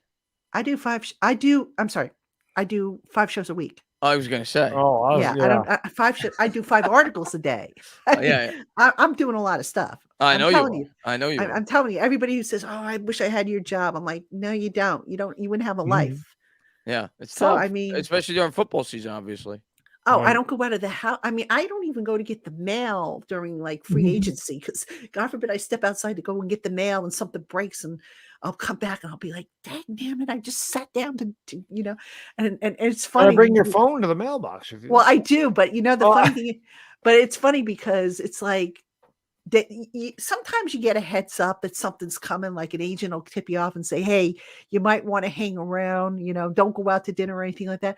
And I find during free agency, at least this past year, like if something happened, it was always around dinner time. And I was like, okay, if we're going to do this around dinner time, I'm just going to eat dinner earlier. And I started doing that. I started eating like a senior citizen, 4:00 to be done with dinner by 5, because I knew the news dump was coming at 5:30, 6:00, which is when I normally have dinner. So yeah, but hey, listen, it's the business. I've been doing it for this long. I'll do it until I can't do it anymore, or till people decide that they're tired of me. So, all right. I had a question up here from Freddie 72. How many wideouts the Giants have will be here past 2023? I think you mean past this year, because one. Yeah. Wan'Dale Robinson. Wan'Dale, yeah. Maybe 2. Maybe Slayton, but I doubt it. I think it's 1. Yeah, I'm with you on that. They're going to redo that position. Yeah. They've got to redo that position. They've got to add, I think, to the tight end group. So those are the two priorities, I think, for the offseason, amongst many on offense. So yeah. All right, let's see, what else do we have here? I'm just kind of looking through this.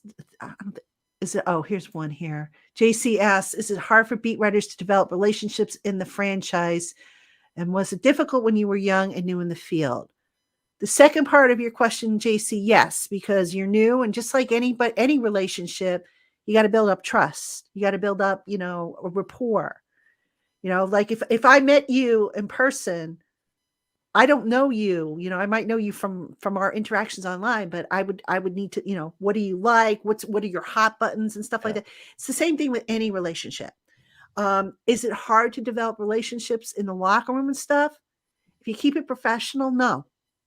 If you're respectful and you have manners, I don't think it is. Like I'll always go up to a guy and I'll say, hey, so-and-so, do you have a moment? And if he says no, okay, great. Sorry I bothered you. And then a lot of times they're like, okay, no big deal. Or if they say, yes, I do, I say, okay, great. I'm Patty. I always, even though they might know who I am, I always say I'm Patty and tell them who I'm with.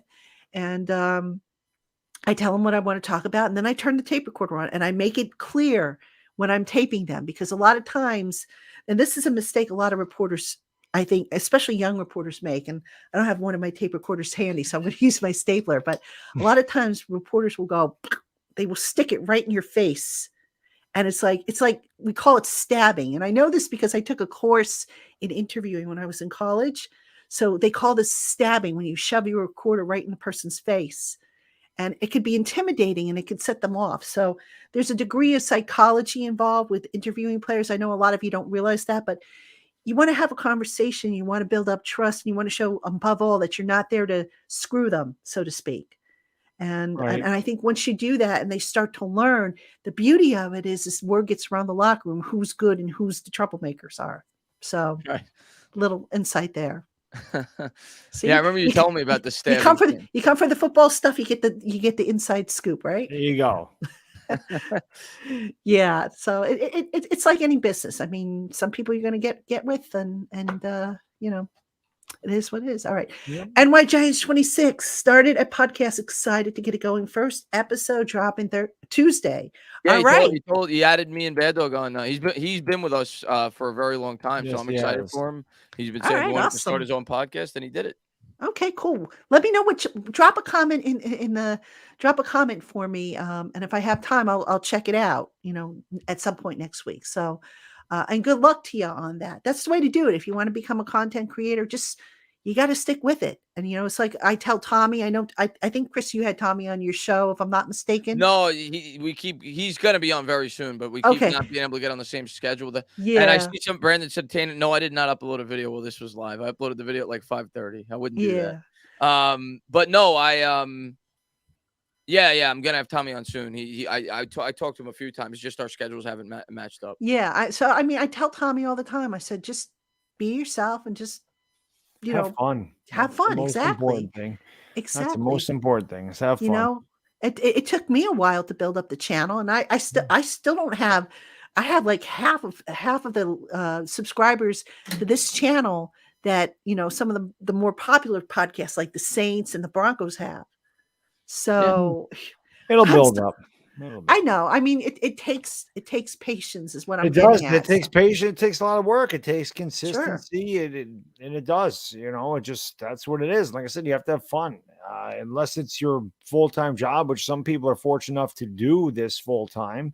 If you don't have to do it full-time to survive, if you don't enjoy it, you're not going to do it. I always equate that to going to the gym. I always tell people, you want to lose weight, you want to get in shape.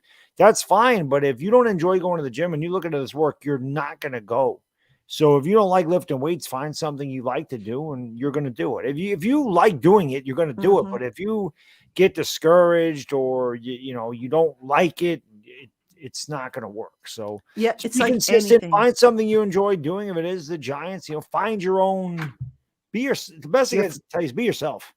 Exactly. You're never going to please everybody. So right. I mean, I get people. Just be yourself. I get people who complain on my Apple iTunes. They don't like my voice. They wish I were more of a fan. Some people complain because I run too many commercials, which I have to do, because I'm part of a network. I have to run the commercials because they're the ones who pay for this, Yeah. So, you're never going to please everybody. But so just be yourself. That's the best thing you can do. Exactly. So, but those of you who do subscribe, like the channel and follow me and all that, I appreciate you. And I see some people popping in saying hello. Hello to everybody. Hi, Marjorie. I see you. Davey, Anonymous, I see you. R0B, who says, hey, Patty, Chris, and Bad Dog. What's up, Rob? Yep. So, I mean, and I know some of these folks that are on here, they're from your channel. So I appreciate those of you who are from Taina and Dog's channel checking us out. Means a lot to me. It really does. Gabe asks, what's it like in press conferences with KT? Some of the reports have called it interesting. Some have said he was a jerk. You know what? I find him very intelligent. And I actually find him refreshingly honest. And I think I know what you're talking about. You're probably talking about the time when people were asking him questions and he said, hold up, let's wind it back, shut off the cameras and start all over again. I think that's what you're talking about. Gabe, the thing is, here's the thing. I think sometimes there are questions that are asked that you kind of know the answer to. And that maybe frustrates Kayvon a little bit. But that said, Kayvon's got to understand that sometimes those questions do need to be asked. Like when I was a young reporter, I'll tell you guys a fun story. This is going back to 2007, the Super Bowl year. There were all, during the playoffs, you see reporters and TV stations coming in that you never seen before because it just becomes a madhouse. And I used to get frustrated with some of the TV people that came in because they would ask stupid, in my opinion, stupid questions to which, like, for example, what would a win in the Super Bowl mean?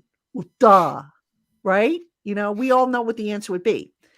And I remember talking to one of the senior writers about that, a regular Giant beat writer. And I said, what is with these idiots? Why are they asking such stupid, obvious questions? Well, TV reporters need sound bites. That's what it is. So that's what it boils down. And I learned that, and I said, so I had more patience for them. What I didn't have patience for, and it continued, is when they would come in and some of the reporters wouldn't have done their homework. So I remember one time there was a player that was injured, an offensive player, and this woman came up and said, so, how's your injury? And he said, oh, I'll be good for Sunday. And she goes, oh, that's so good because they'll really miss you on defense. And I was like, I just slapped my forehead. I'm like, Toots, he plays offense. At least do your homework, That's so, real. That's and the guy just looked at me. Bad. That is. Yeah, that was bad. So there are little things like that irk me. But see, Kayvon, just going back to the Kayvon thing, I think, and maybe he does understand it. I don't know. But sometimes the TV reporters do need to ask the obvious questions, which they know the answers to, because they need the soundbite. I can get away with that because I write, but if you need the soundbite for your audience, it's, you just need it. So that's, but Kayvon, I have no problem with the guy. I think if you, excuse me, if you come, and the other thing I think is don't ask a question because you feel you have to ask a question every time. That's the philosophy I operate on. If you listen to the pressers, you probably don't hear me every day because I only try to ask something if I say, okay, I got to know this answer. If it's something that I know I can answer, I generally don't ask it. So that's my philosophy on that. So let's see. We'll take a few more, and then I think you guys got to go for your show, right? No, I'm not good. I'm tired. I'm not. We'll maybe do it tomorrow, Bad Dog. Saturday. Or Saturday? Saturday. Oh, we'll do it Okay. tomorrow. Well, I won't keep you too much long. We'll just take a few more, and then we'll call it because we've been going for a little over 2 hours now. Hello to Ramon from Ty. I guess it was. I think he meant to say Taina, and he misspoke. Oh, Taina. Oh, I'm guessing because he wrote Bad Dog after. Oh, he's from the Dominican Republic. So, all right. Well, hello. Welcome on board. Let's see. JC wants to know about Hakeem Nicks. He had a knee injury, I think. That's why he was never. It was a knee injury. Yeah, he always had injury problems. He was so good. Oh, he was. Yeah, he was definitely. Okay. Barry Nanalau. Just joining the stream after my son's football practice. What positions do y'all think is most important in the off season based on the current roster? Receiver, number one. Receiver. Cornerback, close, maybe 1A. Linebacker, interior offensive line. Yep. Mm-hmm. Those four. I mean, do you agree with that order? Yeah. Receiver number one. Receiver's definitely one. Yep. And then after that, I think it's a debate. It could be center, interior guard, it could be corner, it could be coverage linebacker, but I think wide receiver's far and away number one right now. Yeah, definitely. They're going to have to redo all that stuff. So they're going to have to redo that position. All right, let's see if there's anything else we're missing. And if not, I'll let you guys go because I know Chris is dragging now. So. No. I'm just saying, like, I don't think I could do another 3 hours. We wouldn't be able to go to a quarter after 12. Yeah. It's been a long week for me too. I mean, Chris knows. I don't know what time Chris gets up. I know 5:30 in the morning comes early though, especially when I'm up to like 1:15. I was up at 6 this morning, which is early for me. Yeah, I usually don't get up till late. Lakers go to like 1:15 in the morning. They played overtime last night, so it was like 1:30. So I got like 4 hours of sleep, and sometimes it wears on you at the end of the week. But I'm always game for whatever, so I'm used to it. Right. All right. Gabe asks, what was Toney like? I never had a problem with him. Again, I don't, this is and maybe this makes me a lousy reporter. I don't know, but I don't ask a question unless I have something burning I have to ask. Like if I know the answer or if I know the player. You're not trying to get a sound clip. Right. I don't look for the sound clip. So for reporters they love Toney. Like for example, the last question I remember asking Toney was back in the summer. I said to him, what did it mean to you that Dable played your music? And I was on the line of building that relationship. And he gave me some good answers. So, just little things like that. So, I just don't think Toney was meant to play in New York. I don't he was a little too thin-skinned. I also don't think he I understand the media is at times, and I'm not trying to knock you, but at times I understand people say the media is ridiculous with some of the things that they do and yada, yada, yada. But there's also a way to conduct yourself as a player, especially in New York, to shield yourself from some of that. Look at how Darius Slayton is conducting himself. Yeah, look at the way Slayton, and it's almost like Toney encouraged the media to go after him. Right. He wanted to be combative. He wanted to be combative. And he did it on social media. Yeah. Yeah. It's just not a good idea. It's another thing to go at the fans. Like that was just you're never going to win battling the fans. No, you're going to lose that PR battle. Lose all the time. You know what? He's going to learn. He's 23 years old, 22, something like that. No offense to anybody in that age bracket, but sometimes you think you have all the answers when you're in your early 20s and you really don't. Yeah, I thought that. And that goes, I knew nothing. Yeah, I mean, we could if we could all go back and tell our 22-year-old selves something, piece of advice. I always say if I met my 19-year-old self, I'd beat the hell out of myself when I was 19. 46-year-old me would beat the hell out of 19-year-old me because I did. I thought I knew I had the world licked. Oh, I figured out life. Yeah, no. I always say to my husband, if I had the knowledge I have now when I was in my 20s, I would have set the world on fire. Absolutely. You know, Knowledge, and there is no substitute for life experiences. There really isn't. Exactly. All right. Papa Guzzo wants us to predict the Giants' final record. 11-6 is his. I could see this team maybe going to 10 wins. Originally, I had them at 8-9. I think they might be able to win 10 games. Yeah, you guys agree? I originally had them at 7, and I got them at 10. I could see 9, but I got them at 10. I got them at 10-7 right now. 10-7. Yeah. I also originally had them at 7. But I could see 10. I could see a win against the Texans. Although I'm watching Damian Pierce, he's pretty good, and we've struggled on run defense, so better figure that out.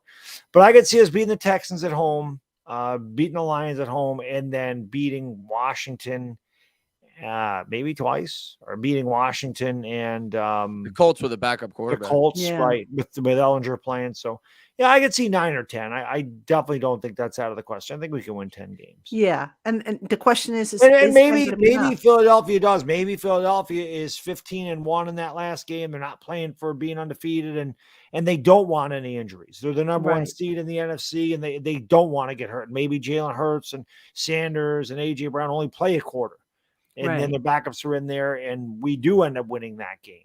I don't know. It'll depend. Yeah. Again, they don't need any added motivation to beat us, but at the same time, what would happen if they were trying to beat us and they do, but they lose Jalen Hurts because he pulls a hamstring or something? Yeah, exactly. The coaching staff would have a lot to answer to. So, that's a game that could be, I don't want to say a gimme because there's no gimmies. You just look at Washington, the one year in 2016, we had nothing to play for. They had everything to play for, and they could not score. So, there are no gimmies, but that is definitely a possibility where they're playing their second, third string guys and resting their starters, and we can get a win there. So, the first time we won in Philadelphia since Matt Barkley was our quarterback. So I don't care how we get one. And I'll tell you, the last game of the season, I think that one's in Philly. It is. That's been a house of horrors for them. We can't win there. I don't know what it is. I really don't. I mean, I can't remember the last time they won. When Matt Barkley was their quarterback, and I think we won like 15-7. It was really ugly. I know. It's just a long time ago. We should have beat him there when the Jones dropped the ball. We had that. Yeah, the Jones game where he tripped. We should have won that game. Oh gosh, I remember. Well, that's the one where Evan dropped the Evan Ingram dropped the ball, right? Yeah.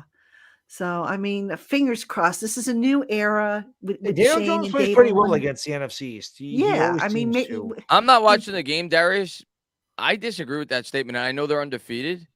They're tied with Houston right now at halftime. Yeah, Houston's run the ball all over them in the first half. And the Eagles, don't get me wrong, the Eagles are really good, but I don't think the Eagles are like this. They've had an easy schedule. They also don't have Brandon Cooks. Yeah, they don't. Yeah, the Eagles, to me, look at, like you said, they haven't played anybody. The Vikings they played. That was it. And that was like the first week of the year. Dallas. They played Dallas. They did play Dallas. They did. Yeah, but Dallas without Dak, no. They beat us without Dak too. The Eagles are good. They're better than us. I just don't think they're like. I don't think they're like of the class. They're not Patriot. They're not the Bills. Patriots. They're not this year's Bills. Would you say the Eagles are better than the 49ers? Yes. No, I don't think so. No, I think the 49ers at full strength are better than the Eagles. Okay. Even though the record doesn't say it. I can't. I think the Eagles are the best team in the NFC. I think they have a great secondary. They have a great running back. They have a better roster than the Giants. If the Niners play the Eagles and they're healthy, their wide receiver core is one of the best in the league. Dallas Goedert's a great tight end. I don't know. San Francisco and Philadelphia would be a good game. I think that I could see the championship coming down between those two. I think the Niners are the best team in the NFC. But I'm very high in the Niners. I picked them to go to the Super Bowl before the year started. So I'm higher than most. Definitely. All right. It looks like we have all the questions answered. So we will call it a night. Guys, always a lot of fun. I think we covered a lot of ground. We always come up with these little interesting turns and stuff, I think, throughout the show. It happens when you're live. I do it all the time. I start talking about one thing and I veer off into horror movies and wrestling, and we get back on track and we start talking about food. I don't know. Well, that's it shows we're human. A lot of people say to me, "Oh, stick to football." I have other interests beside football. Yeah. You know, football's my profession. Yes. Like Kiss, we know you're a classic rock fan. Well, especially on a bye week, you can't. Yes, just yes. Oh, I got to show you Yeah. what I got. I took this off of my display. I don't know if you guys could see this. Nice. Nice. You see There it? it is. Little guitar Yes. signed by Very Tommy nice. Thayer. Very nice. So yeah, I got a display right off to the side here of my my setup. You can't see it, but actually, ultimately, I'm going to replace this backdrop. I've got some new stuff that I'm going to put up. I've got a Giants country sign. I got a LockedOn Giants sign I'm going to put up. So I'm really excited about that. I just got to get my husband to work on that, and he said he would do it this weekend. So hopefully by next week I have a new backdrop. Because this curtain, it's funny, we bought it as a green screen so that I could put different backdrops up, but I can't with my laptop. My laptop won't do it. So we're just gonna redo it. But the kids stuff stays over here. I know you. Man, they're getting our hurts a lot tonight. You should be able to change your background. Not with my see, I have an old laptop. So No. What we're gonna do, I'm gonna show you right now how to do it. I'm gonna show you right now how to do it. I think you can do it. So here's what you're gonna do. You're gonna go into settings on the StreamYard. Yeah. You're gonna go to virtual background. Uh-huh. Okay. Change it. Now you see the virtual backgrounds. Just upload any picture to it right now. All right. So if I click on that, you got to upload a picture. All right, I have some pictures uploaded. There it goes. Oh, it worked. Yeah, that's how you do it. Crap. Okay. I did not know that. So now you have a green screen. Okay. Yeah, I do have a green screen behind me. That's the whole reason why we got it. So now you can have like a Giants background like I do. But wait, hold on. I'll show you real quick because I got it here. Man, they got like 4 sacks tonight. I had this thing cut. I had these custom made. So I've got this. Same guy made them for me. It does wonderful woodwork, by the way. That's awesome. So I've got this, and then I've got this. Nice. If you could see it or not. There you go. So this is our logo. So we got this, and then I've got a flag from my father's coffin that I'm going to put back up there, and I've got a Giants banner because they said, I just want to kind of, jazz it up a little bit. But I love this woodwork stuff. This guy did a fantastic job with it. Yeah, that's pretty cool. So anyway, folks, thank you. I know some people are like, I didn't come here for this. I came for football. So that's going to do it for us on today's LockedOn Giants Live. We appreciate you coming. We will be back next week. Next week, also on the LockedOn Giants podcast, Twitter Tuesday. The crossover show on Thursday returns. The injury expert, I'll have more on that. That will be coming up. So 5 shows coming up, maybe 6. I might do 6 because that's what I do. You guys like them, I'll keep doing them. So we'll get interviews and we're right back. We're right back in the thick of things. So thank you for coming, everybody. Check out giantscountry.com, which is all my written work. I've got a salary cap contract story up there. And at some point, like I said, I'm going to try and do something to explain the salary cap a little bit better. Just how deep you want me to go, because it can get real deep. Yeah, it sounds like it. Yeah, there's a lot of little intricacies. So, we'll see. I'll see if I can figure out a way to do it so it doesn't, set your hair on fire, so to speak. So, I have no hair left, so we're good.